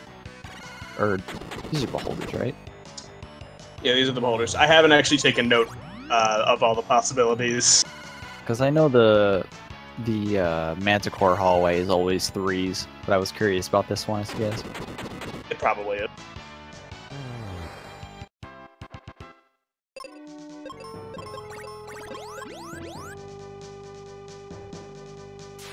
So there's going to be a lot of going into the menu to heal after these fights, because Ben just takes so much damage at this point in the game. Especially in the next hallway. Yeah. And his bombs and exits and meteors are just integral to beating these. Oh, nice lucky blind hit from Kaylee there. Yeah. Well, this is the best shot he had. If she misses, then it's a 3-round no matter what. Because she missed the first turn. So.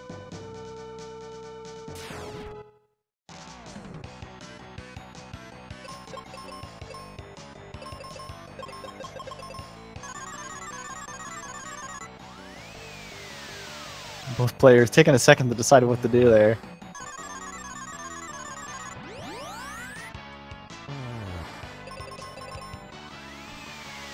Both of them realizing to equip the sword for the speed again.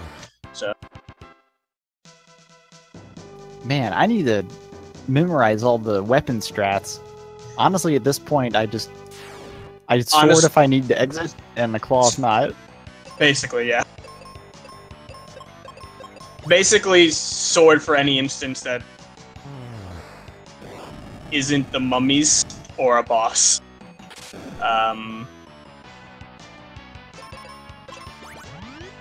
Or the level 15 thing of Mount Gale. Because I think you have enough damage regardless everywhere else. Actually, no, there's one instance in Doom Castle that I did in one of my races, and I can't remember exactly what it was. Like, I cast Flare with the sword equipped and didn't kill something. Oh, wow. Okay, so continuing my thought from earlier, these are the Manticores. These are the upgraded Sphinxes from earlier. These guys are weak to life, and you can exit them, thankfully. But, they have Confuse, they have Petrify. I think they have a Doom Gaze. And Doom, perhaps. They're just nasty, nasty enemies. The Fireball hurts a lot. Yeah, because you never pick up fire resistance.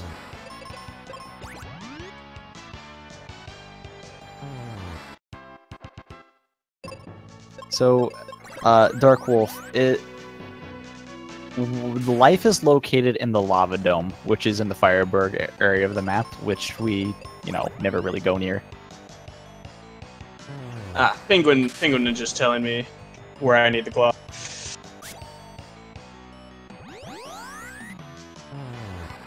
2 shadows don't die to a claw flare before 24. Oh wow. 2 shadows die to a white though, so from Phoebe.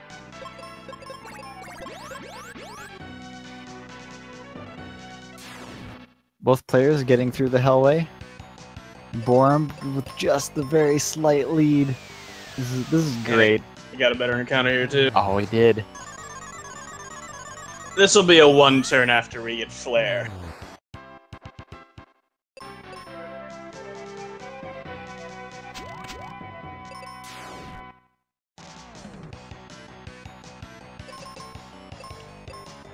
Ah, Skullus Rex. That was the fight that I messed up on. Yeah, he's right. You want to have the claw equipped and cast flare and life the Skullus Rex. But that still won't. Oh, if you have the claw below level. Okay, so yeah, that'll work. I see.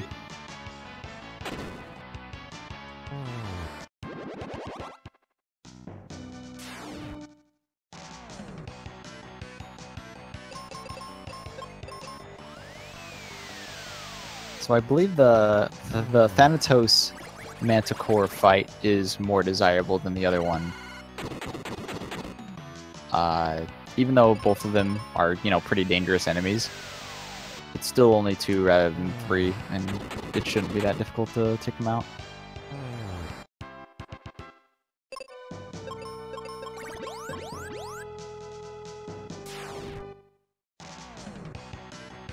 Mark pulling ahead by just a little bit. Oh, I really hope they get the same floor. I am I am really excited for that. In my experience, it'll all come down to Za anyway. I guess if they get like 4 and 5, that'd be fine too. That's what, 2 or 3 more encounters for 4 over 5? Plus a tiny bit of walking. Mm-hmm.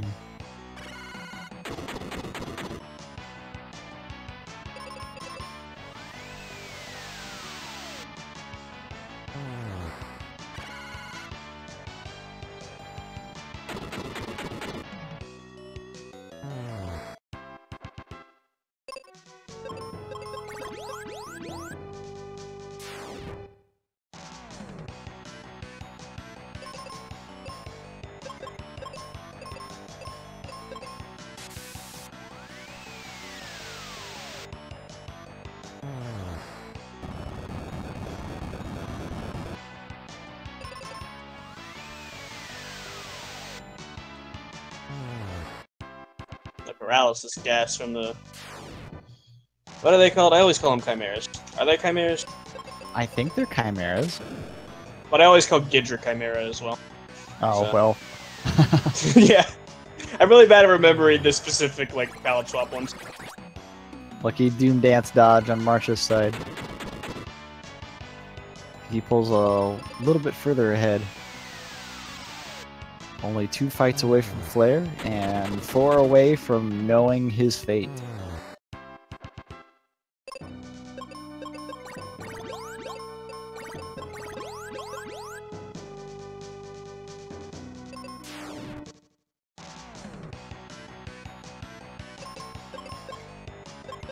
That's a bit of a nasty battle there. The Manticore's Thanatos. Yeah, Manticore that as well. When we have Ruben, we're actually... I run away from it when I have Ruben. Oh, definitely, yeah.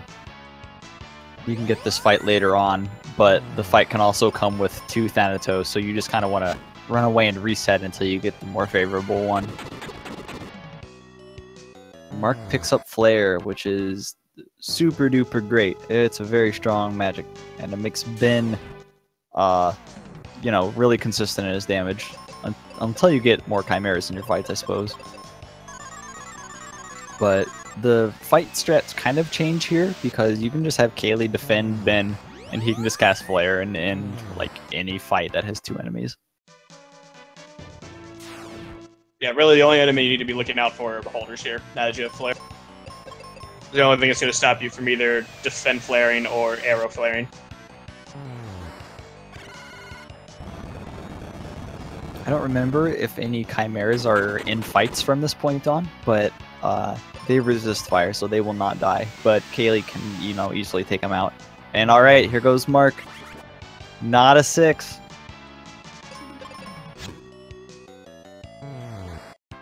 Let's get those baby rages. 2 more fights from Boar, and then we'll find out.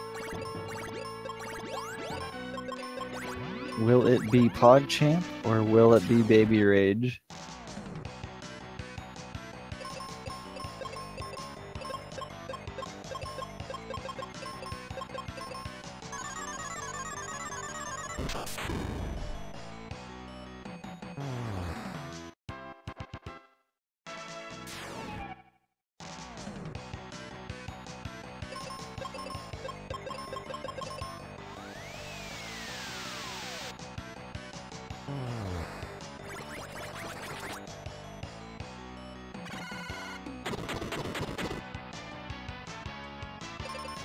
Alright, Mark's going downstairs. Not a floor 5.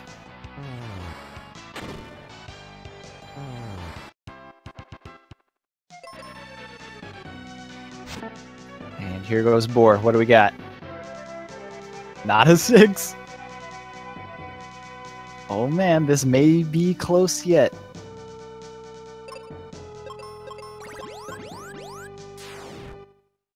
The double baby rage.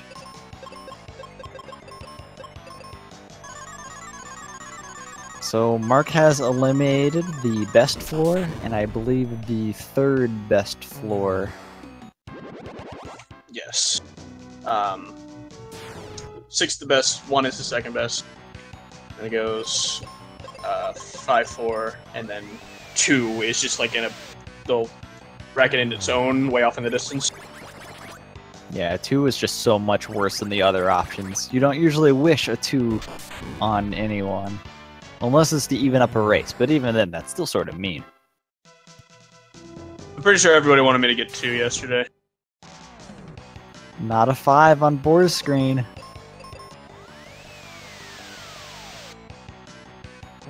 Not 4. Mark, not 4. Oh, at this point, you're sweating. Because it's either the 2nd best or the absolute worst.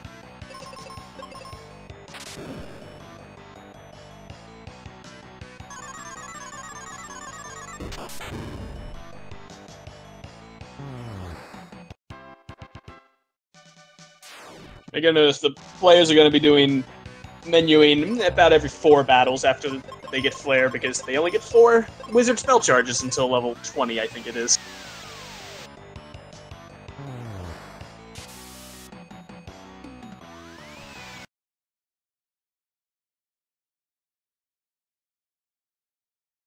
Well, we lost Boar for a second there.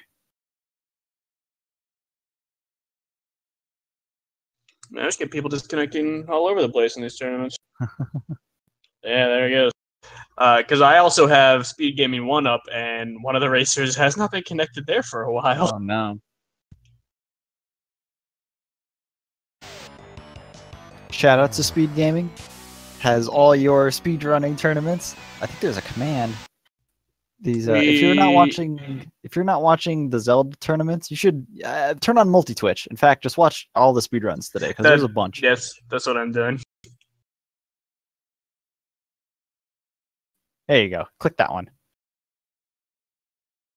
Boar's lag is getting me on the edge of my seat here. I don't know where Pazuzu's going to be.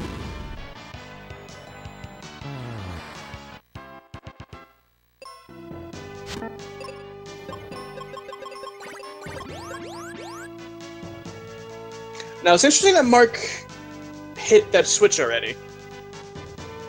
I didn't notice he was going up there. You kind of want to come down here to check first? Yeah, because if he's on floor 1, you don't have to do any of those battles. Ah, yes, that makes sense. And he's on 2 now. He just walks up and hits that switch, and if he's there, he cries, and if he's not, you just exit out, right? Yeah. Yeah, if he's on 2, you gotta climb back up, hit the floor 4 switch. Then you gotta make your way to him on 2. It's brutal. Alright, so Mark has a floor 1.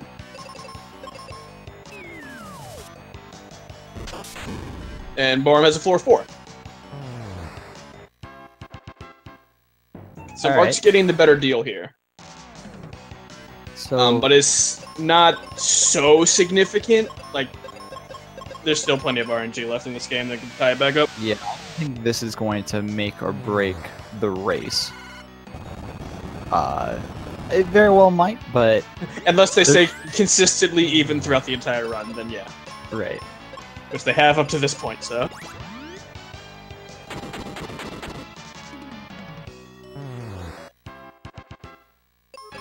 Fizzle's on top of it.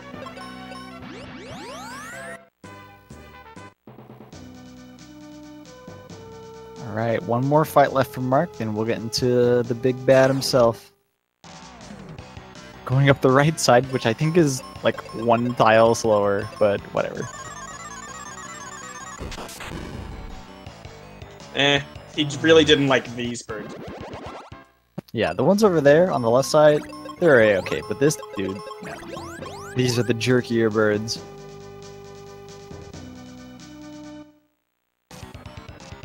Alright, so Mark's going into the fight. Boarum's talking to him. So this is the difference between like 4 and 1. Boarum has to go back up to 7 and come back down to 5. So it's just all travel time is the difference here. Oh yeah, even though he's on 5 now, he has to loop all the way back up to 7, go to the other side, and then come back down. And I guess he's also got 3 more encounters. Yeah. Yeah, and he's got a couple more fights.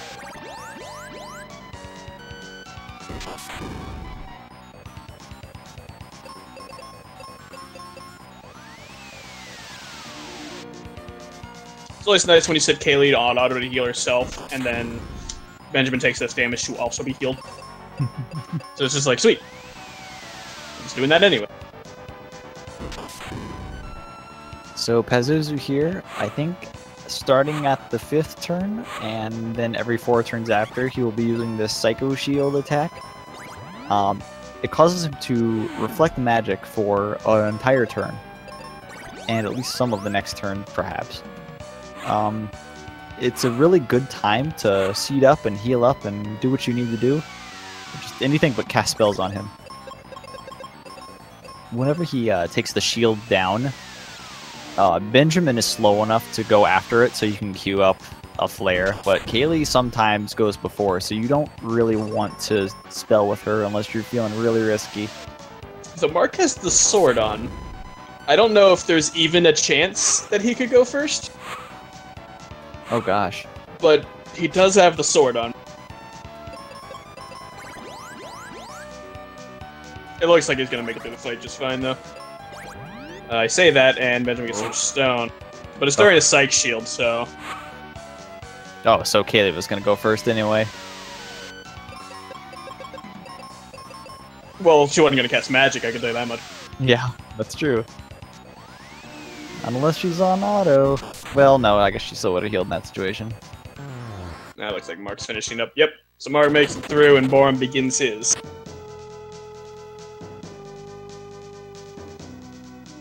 A little bit of scary petrifies there on Mark's side, but nothing too bad. So when Kaylee gets petrified is when you really gotta start sweating. Because if it's not a Psycho Shield turn, he may very well just kill Ben. If Ben's at full health, it's usually fine. You usually won't get one shot by him. That pile driver. Pile driver does hurt. I went for the multi-cure and Ben died. So Mark's setting up the second part of the inventory glitch, which you do not want to activate yet. Yes, make sure you get Ruben in your party before you activate the glitch, because if you don't, that's a soft log.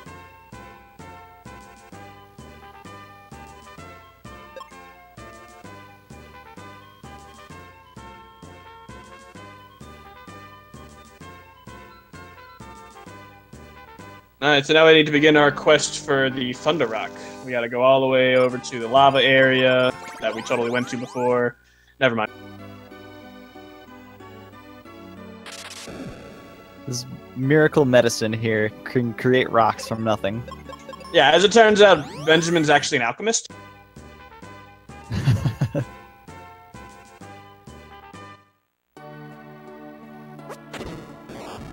So Ruben here showing us how to use bombs. So he did not take lessons from Phoebe. Maybe he taught Phoebe and Phoebe just kind of slacked off. But he uses it correctly, blows open the correct hole, and you can just kind of... Maybe it's the bomb's fault. Oh, she yeah? had jumbo bombs. She didn't have mega grenades. Yeah, we'll blame the bombs. Oh yeah, Ruben can throw bombs while Phoebe has to set them manually and stand next to them before they explode. Yeah, you're right. She's probably not really good. I lost Boarum again. Pazuzu's just kind of giving us the stare down over there.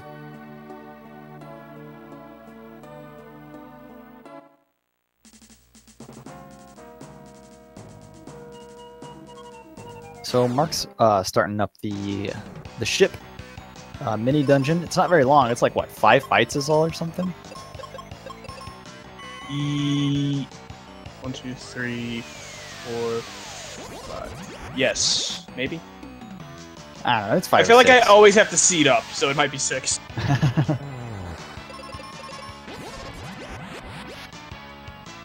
So luckily Ruben gains the white spell this time. I say this time, but I guess you don't even have him the previous time. But it's definitely useful in a couple fights here. This Thanatos fight, you're actually looking for 2 Thanatos, which is exactly what he got. That way, Tristram... I say Tristram because his name is freaking Tristram! So Ben can just cast Flare and have Ruben defend him, and no issue. But you're looking for that composition on that fight and the next fight. If you don't get that, you can just run away, because the other enemy composition is really scary. Yep, and that'd be this one. Oh, he failed the run, though! Oh, no. Yeah, Boarum stream probably is back up, but I think we're currently working on Speed Gaming 1's channel, because one of the runners is back. And I see them both not playing, so I think they're working over there at the moment.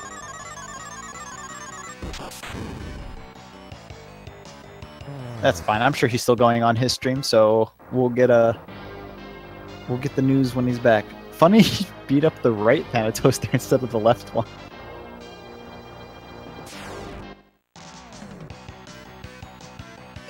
Oh, there's Boar. I guess he did beat Pazuzu because he's back in Windia. I think he's moving over to going to Spencer's place right now. Okay. Yep, he's gonna get his bomb lessons from the correct person.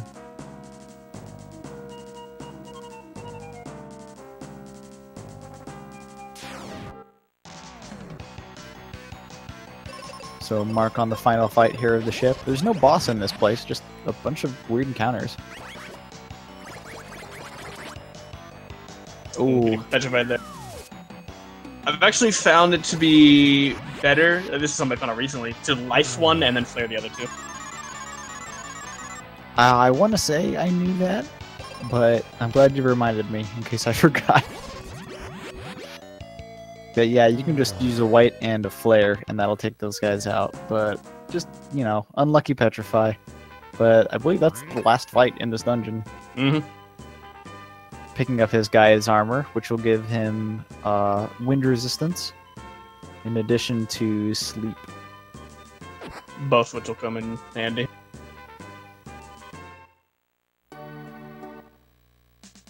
Funny, Boar took a little different route here. He went up to fight the Nagas. Yeah, there's 2 options here. This one can throw more stuff at you, but you're also not against Chimeras, so you can just flare them. Oh, that makes sense.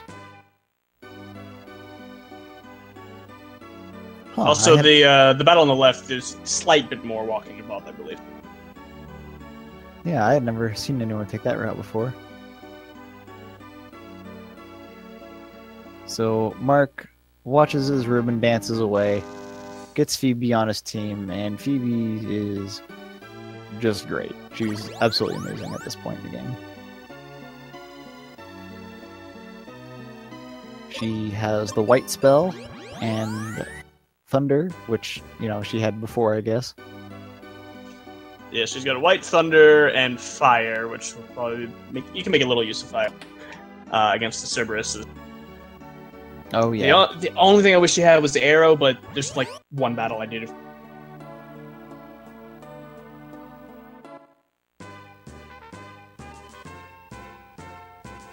So now we commandeer Mac's ship after freeing it. We're sailing right off to Doom Castle, which is the final area of the game. It's going to be a bit of a revisit of the other dungeons, including one that we may have skipped. Oh, you can exit there. I guess I knew that and just never thought to do it. So, I don't know if either of these runners will be picking up the Aegis Shield, but if they do, that'll be super useful. But man, let me tell you, I recommend it now. My first run did not go so well. I'm still a little new myself, so I greatly appreciate the Aegis Shield. The Aegis Shield, which you can pick up after just 2 fights here, and it takes about a minute to get to. It provides you with both Petrify and Paralyze resistance, both of which can be pretty nasty here in the upcoming places. But it looks like, oh yeah, Mark is going to grab it.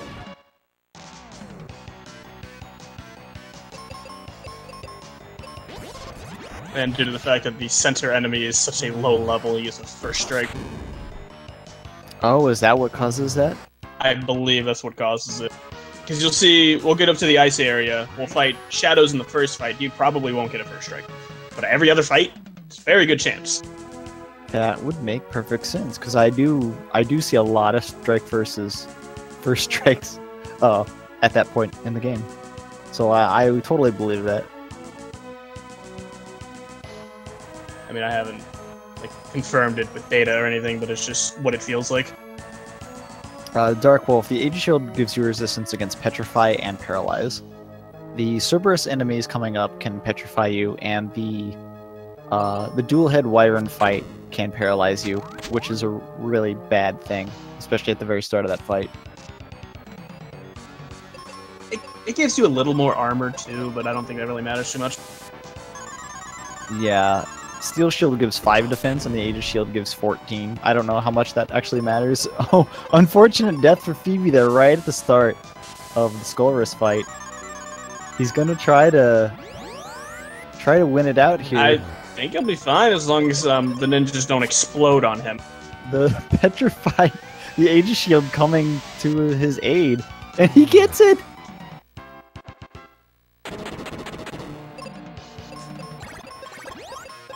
Oh, amazing. Also, I guess you could have said that boss actually is not immune to exit, so you can just get rid of him quickly. Yeah, exit and life. 2 ways to just instant kill him. Yes. Typically, you would life with Phoebe and flare with Benjamin to potentially win around that fight. But unfortunate Doom Dance on Phoebe there. I think that's what happened. I don't know how else she would have died. Let's get about the first shadow fight I was talking about.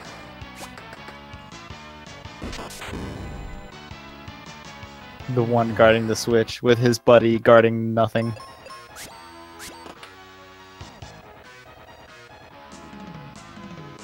Look, man, he just likes that statue more.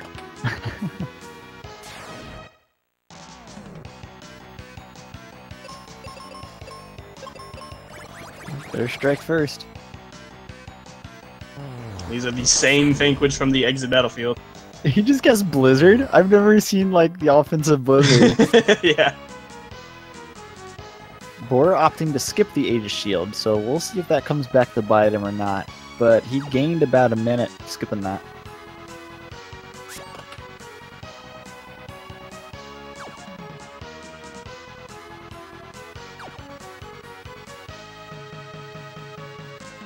Oh, scary crit. He doesn't have the claw equip. This is the same exact mistake I made. Oh no! It's not that big of a time loss, but... Just turned it into a 2-round.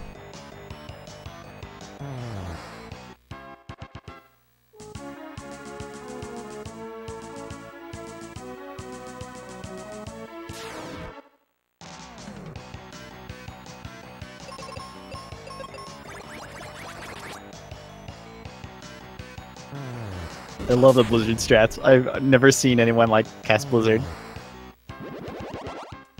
I always see Thunder or Arrow, or I guess not Arrow from Phoebe.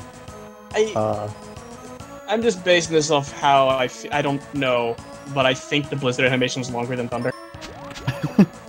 But it makes the cool faces.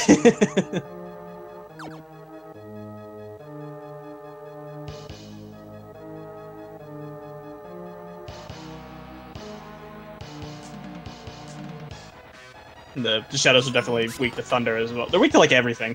Yeah, they're not very good ninjas. They're weak to Thunder, to Blizzard, to Arrow.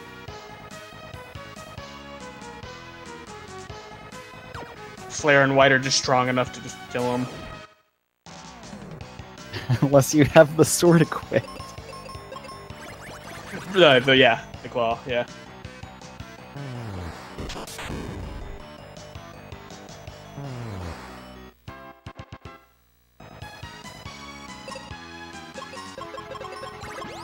Alright, Mark's coming up on the Ice Golem refight, which has evolved from ice into rock.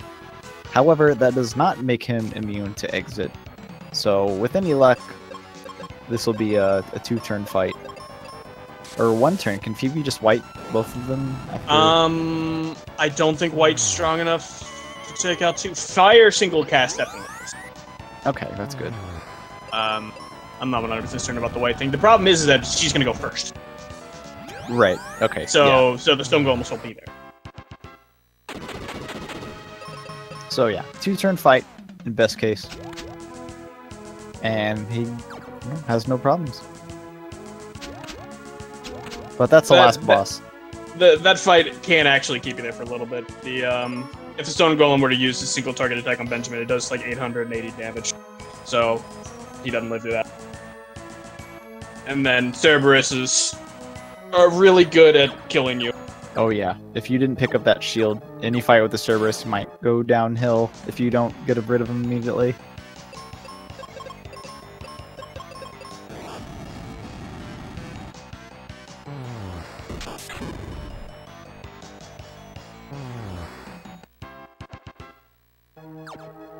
Look at all this nacho cheese.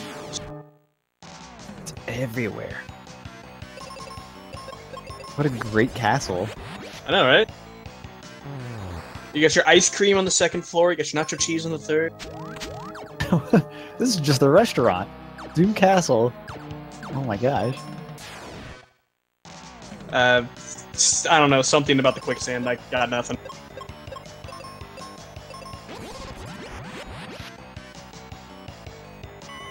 It's the beachfront. On the lake shore that they just opened up. The quicksand's brown sugar. That's also pretty tasty. But then you can go eat on the roof in those areas. Watch the night starry sky.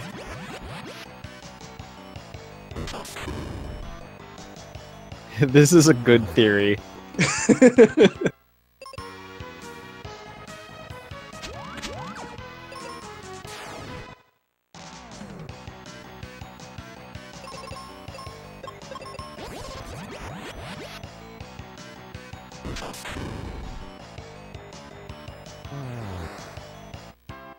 The tower section's just an attic.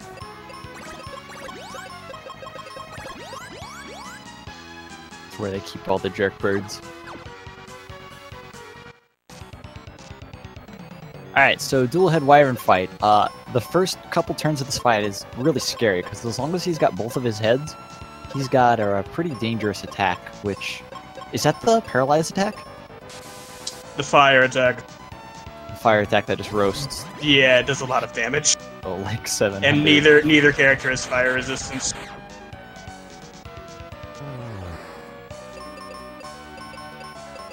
Oh, is that what I'm supposed to do? I usually single target the sides down. I guess that makes sense. It's just white meteor. So yeah, he's resistant to fire, so you don't really want to be casting flare on him, which I made the mistake of my first run. It's like, why is he's lasting a long time? Why aren't I doing any damage? I did that. I like casted it once. I'm like, oh, all right, let me just move over one. Yeah. But as soon as you run out of wizard charges, if you end up running out of wizard charges, he is weak to wind, I believe. So you can just yes, move I believe Arrow. I believe Arrow does about 1500, Meteor does about 1700. Pretty comparable. Ooh, Phoebe almost going down there. Ooh, 130.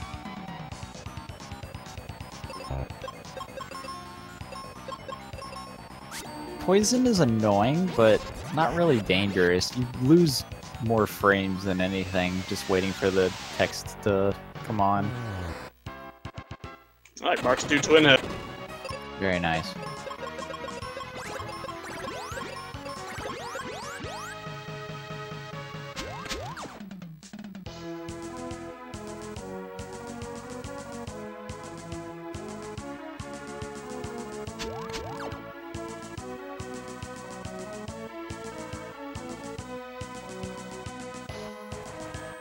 And now it's Boarum's turn.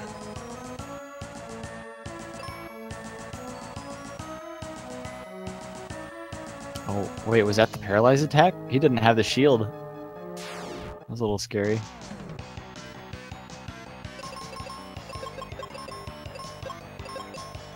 I'm just gonna leave Ben low on health, huh? Oh gosh.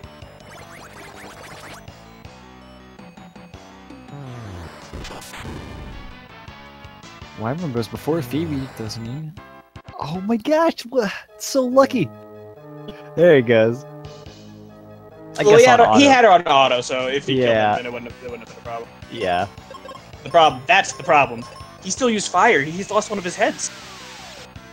Oh goodness. I thought that was the trigger for him not using that anymore. Does he have a fire attack that hits both characters? That's like just a separate attack? No. Is it that dual target paralyzed attack, maybe?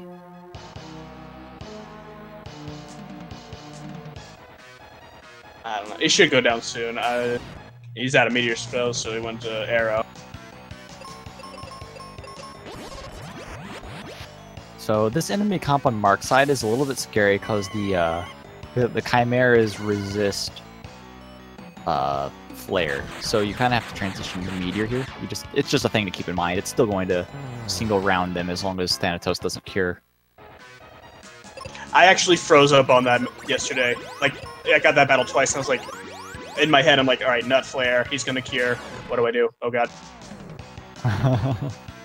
You just kind of have to deal with it, right? I mean, it's still worth it to take out the other two guys for sure. I like the single target fire. And then double flare. I like single flare and defend, because it is enough damage to kill them. They are really, really weak to flare. Oh, okay, so you can just have Phoebe defend and... Yeah, okay, that makes sense. Therefore, any Doom Dance or Doom Gazes will get just redirected to Phoebe, and then you flare them.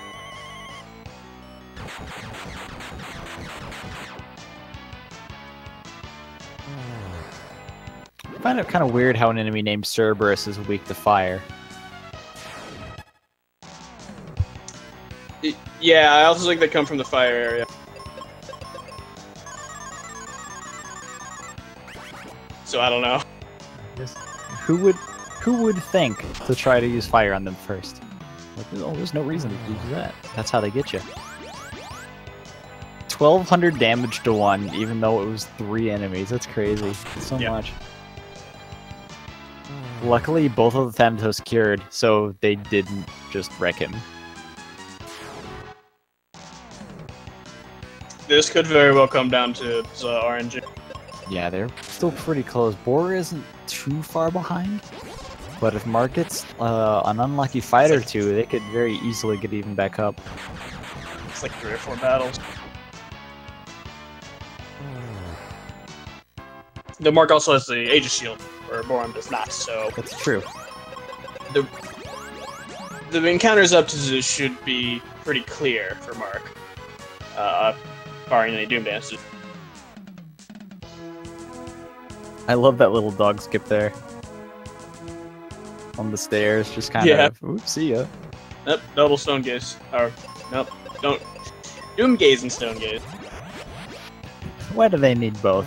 Like, let me adjust my eyes and do this instead. Well, there's 3 heads, so. Oh yeah, I guess they could be different.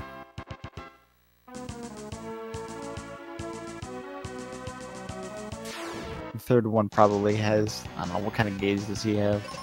Confusion gaze. I don't know if they actually have that spell or not, but it wouldn't surprise me. Oh, the third one barks, that's right.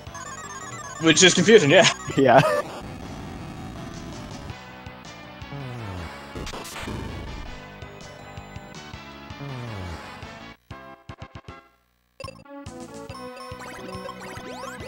Alright, Mark going into the Zell fight. Gonna top off all of his health. And pray. Let's see if I've absorbed enough bad RNG out of this fight for the rest of the runners. Did he use Blizzard? Oh, it was Thunder. Dang. I was hopeful. I think it's just the shadows that I can kill.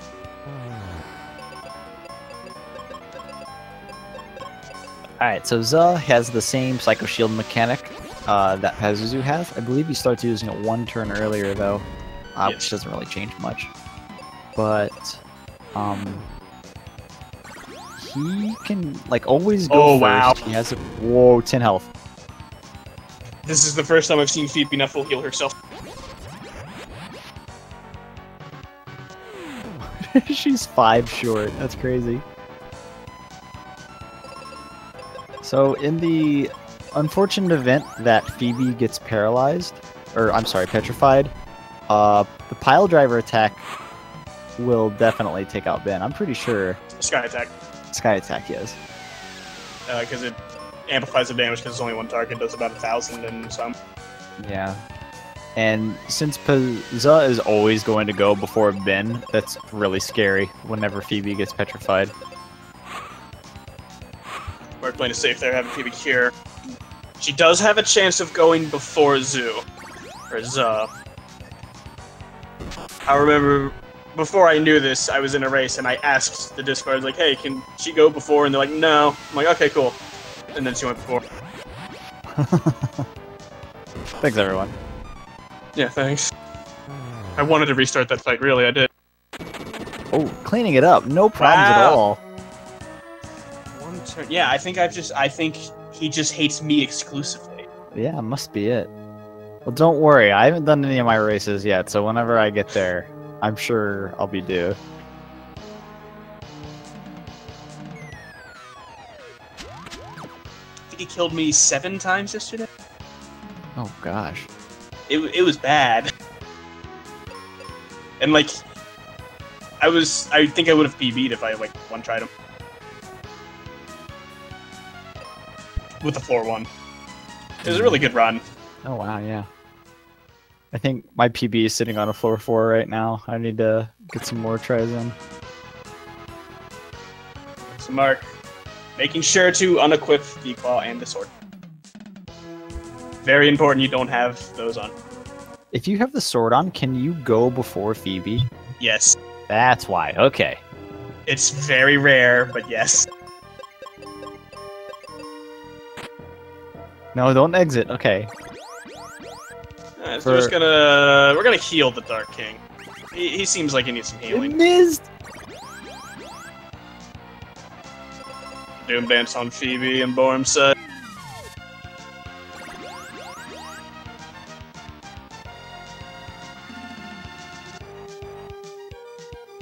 Uh-oh. I think that might be it for Boar. Oh, yeah. Just flare into the Psych Shield. Might as well. I sometimes try to play it out, because there's a chance he'll just Psych Shield you the entire time and you can win. That's true, I guess. Mark finishing. GG for Mark.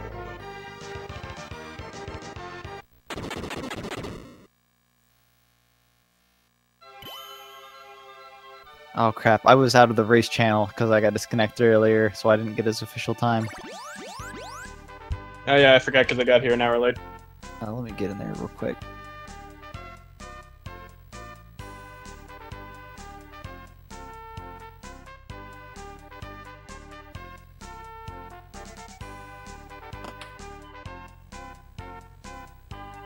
Alright, there we go. Mark, finishing with an official SRL time of 2 hours, 9 minutes, and 56 seconds. It's a pretty good time. That is a very good time. He doesn't have a timer on the leaderboard that I saw. He doesn't, but I think he's seated higher than me. And I had a 206. Oh, I see.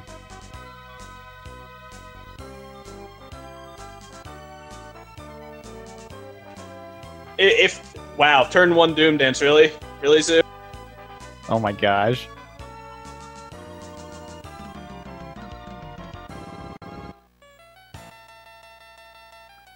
Unfortunate luck for Boar. Oh no. See, this is what I'm used to. Yeah. Just gave all your energy to Boar. I don't know if Boar wants your energy anymore.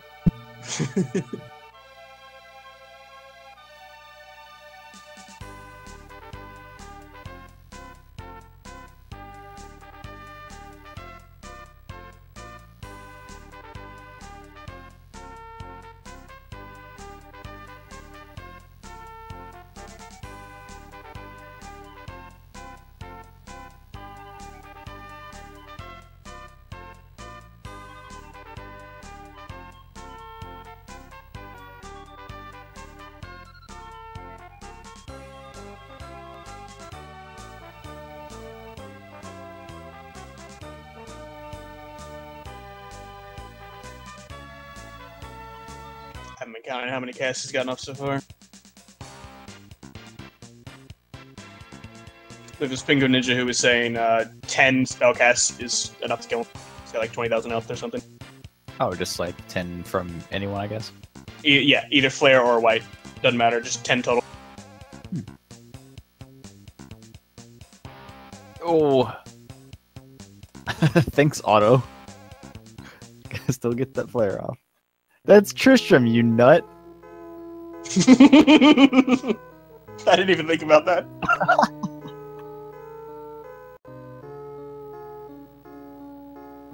It's almost there. I think he's got this. Yeah, there you go. Well, you know, barring the couple awful, you know, RNGs from the Still probably better than I had yesterday, so... Yeah.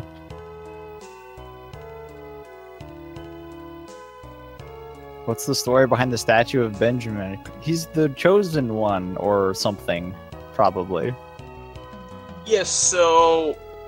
Yeah, I don't know, because Dark King made up that story. Yeah, That's the plot of this game, so I don't know what the statue's deal is. Yeah, he just says something, oh, I made that up. It's like, then what are we doing? Thanks, Captain Mac. You were tricked.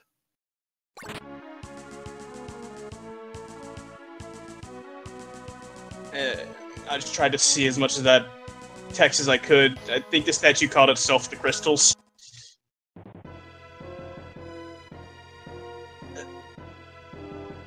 It still doesn't explain why that statue's there.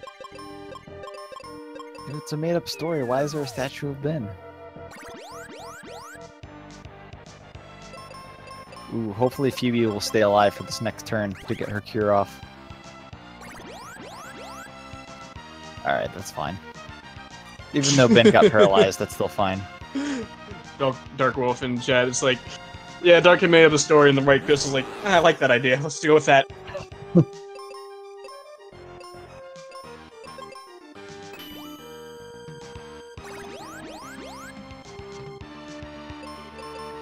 It's fine that Phoebe dies here, because just one more... Nice, you got it. Oh, as long as it doesn't miss. Okay, you got it. Spaghetti leg. And see, we have spaghetti legs on top. This is it's just a restaurant. I really like this theory. So Boar finishing with a 2-hour 23:12, which is an 8.5-minute race PB for him. So GG to both runners. That was crazy close. Like they're getting both of them in here. Super nervous the whole time. I have brought both of you in here. This is just, Hello. it's just a restaurant. Just dragging us in. Dang. Yeah, man. Yeah. No warning, you're just in here now. Oh, man. So, congratulations to Mark for winning. Thank you. A A lot of fun. Sorry for the zoo luck, Boarum. Well, it was over before that, but yeah, he decided to make it a little more difficult at the end, didn't he? Yeah, the race was actually pretty much neck and neck the entire time. I believe, Mark, you got a floor 1. Yes, that is correct. And Boarum, you got a floor 4. Yeah. So that was a little bit of the difference there. And then Zoo pretty much makes up the rest of the difference. Yeah, I think my chat was telling me when he entered boat. I think I was like maybe 2 minutes behind because of the floors, but they were telling me we were trading positions like all the way through that race. Yeah, you were. Going through tree was like leapfrogging each other every single fight. It was ridiculous. Yeah, it was basically whoever got the 2 worm encounters would just go ahead for a little bit. Oh yeah. I find it interesting that these races end up pretty close, despite how much random elements there are to this game. Yeah, Oh, it's, yeah. it's pretty surprising. I mean, unless there was like a floor 2 versus a floor 6, it's usually within a few minutes. Yeah. Oh man, sorry about my voice. It's destroyed today. Oh no, you're fine. So No, I think go ahead. everyone who signed up for this tournament knows the dangers of Pazuzu RNG. So I don't know if anyone's going to be, even if that decides a match. I mean, this is what we signed up for. We know. Oh, yeah. You knew what you were getting into ahead of time. Yeah, I mean, I've already had one match decided by that, but I'm still blaming Zoo. Yeah, yours was all the way neck and neck. I mean, you both were on Zoo getting trolled simultaneously, so. Yeah, I can still blame him. I really don't like that bird. Oh, man. Yeah, this is gonna probably be one of the hardest tournaments to predict because there's just too much RNG at some sections. So Yeah, I pretty much agree with that 100%. It's very hard to predict who's going to come out on top. Does this mean Boar's out of this? No, not at all. This is actually just still the group stages. This was the very first match in Group D, so we don't really know anything else yet. Yep. And depending on a little bit of luck, and maybe I'll win the next 2. I don't know. If the game will allow it, we'll see. See, who else is in your group? Natara and Teef. Yeah, and they've been grinding pretty hard lately, so I'm sure their times are improved. One of you, I don't remember who it was, but took a big risk on Ice Golem right at the end. I did. Okay. Yeah, and Phoebe didn't go first 3 times in a row. I was like, seriously? I saw that. That was really, really kind of scary there. I had a lot of real near-miss moments in mine, too, where I was like, oh god, please don't die. Oh, yeah. Well, I was counting his hit points as like, all I have to do is hit 1 before he attacks Phoebe, and he didn't allow it. Which is like, one of those 50-50s kind of, where she'll go before him when you don't need it. He healed himself a little too much there, to where that last fire just didn't cut it. Yeah.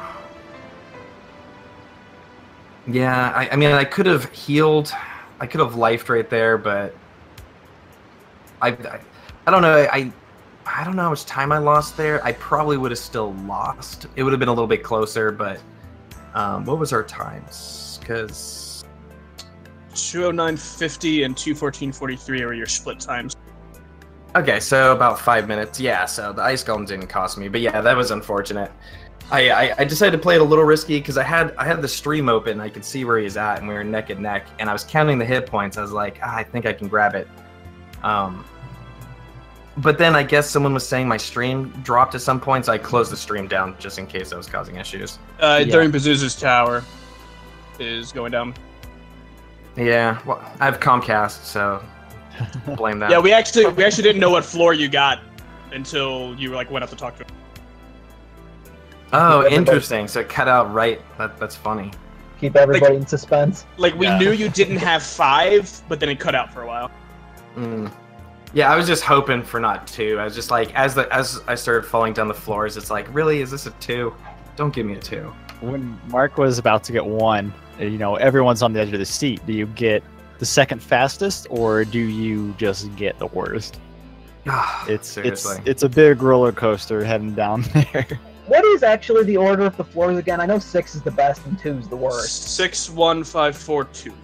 Okay. The only difference in 5 and 4 is the time it takes you to fight and talk to him on 4. Yeah. Yeah, which is quite a few extra mobs. I'm sure it's like 4 or 5 minutes slower. Yeah, 2 is by far the worst. Yeah, I think that's even like 4 minutes slower than 4. Yeah. I was actually I wasn't sure. I knew you were number 1 seed, but you don't have a time on speedrun, do you? Yeah, no. I used to run this game fairly often, but my time is from like a year ago, and it felt weird if I were to go to the leaderboard and put something from a year old up there. Okay, yeah, because the whole time it was like this mystery, man. Like I was actually wondering if you had changed your name, but I was like, this number 1 seed with no time on the boards. Like it was very interesting. I didn't know if you were like, gonna be posting a sub 2 or so I didn't know what to expect. That actually made it quite fun. Well, I suppose that's good. I was kind of on the fence about joining this originally. I was like, oh, I haven't played in a long time. Should I do it? Should I not do it? But I'm glad I did. It was a lot of fun. This is just the first race. Yeah, you did pretty good. I saw that you didn't have a time posted on speedrun.com, so I wasn't quite sure about what your speed level, your experience was at the game, but you knocked it out pretty well. Yeah, I made quite a few silly little mistakes here, but I was really nervous going in, so... Like the battlefield? Yeah, the battlefield. I went to the Windhole Temple instead of Mount Gale right away. Just a few very minor things that I was just... Well, I didn't have my mic on, but I was swearing at myself. Yeah, I might have thrown a couple F-bombs on some of those Petrified Doom sections, but... Oh yeah, also Mark, Aegis Shield saved your butt on Skullrus. Yep. I like getting the Aegis Shield. Unless I was on a really, really, really good pace, I'll probably always get it. Like... Yeah, I myself am a huge advocate of the Aegis Shield now. Yeah, your race pretty much... Your opponent got so many saves because of that Aegis Shield. It was unbelievable. And I got petrified like 20 times. Yeah. I don't think I lost any time. I think I only had 1 dogfight I had to reset. If I remember right. There might have been 2, but I think I broke even on the Aegis Shield on this time around. I still like that I had an excuse to use Blizzard on the ninjas. I saw that. I saw that. I was so impressed. There's one thing when we were screwing around a couple days ago, and I was just messing around with random things, and I found out they're weak to Blizzard, and I tried to figure out what's the best way to at least use Blizzard a few times, because the spell's hilarious. Yeah, the snowman. That's pretty funny. Mika was commenting on that for like 3 floors. Like, even when he went to the zoo fight, you targeted the Dullahan, he didn't see what spell you used. He's like, is it Blizzard? Is it Aww. Yeah, I've seen a few people do it. I'm in such routine mode now. It's like, I just kind of do one thing. Oh, I think I lost internet for a second. You went robot for just a moment, but you're sounding fine now. Comcast, gotta love it. I'm You in that are- boat. I know what you mean. You are not alone in that. Yeah, I also have Comcast. Yeah. Let's see here. What do we So have it's- coming up? I know I have a race on Monday. But yeah, our next race, I think, is Couch and JC. Yeah, there are two Yeah. Mystic Quest races tomorrow. One at 11 a.m. Eastern and one at 3 p.m. Eastern. Both of those will be on Speed Gaming 1. Or just Speed Gaming. Don't put a 1 after it. And then that's the next Mystic Quest race. And tonight, I believe Mega Man X3 is coming up on this channel after this. And a link to the past randomizer finals are going on over on Speed Gaming. So Yeah, that's looking to be somewhat close match, but it looks like Christos is actually going to take game 2. Yeah, So I it'll saw be he took- it'll be 1-1, I believe. I think Ben won the first game. Yeah, he took ACM LM, which I think most people had set up for the win for the tournament. Yeah, he hadn't lost him. He didn't lose a single match until he fought Christos. Yeah, that's crazy, man. I'm gonna have to catch those VODs because like their first one was like super close, like a few seconds. Well, it looks like Christos has some internet problems on this particular run. His stream wasn't even up for like 45 minutes. oh wow. So I guess Mega Man X3 is supposed to be here next. But go watch both streams. Keep on multi-Twitch. There's a bunch of speed gaming action going on here tonight. So I guess we should sign up for that. Yeah, that's supposed to be starting about 3 minutes ago. Yeah, we should probably hit on that. There's also Sounds Pokemon good. Red on Speedruns Live. Oh my gosh. Yeah, I'm gonna take off. I got work in an hour, but that was fun, and I look forward to my next matches. Yeah, same. Except replace work with I need to go eat dinner. All right, well, thank you both, G and Mark, for first win. Thank you. And I guess go ahead and sign us out. All right, I'll sign us out. Thank you, everyone. Good night. Stay tuned.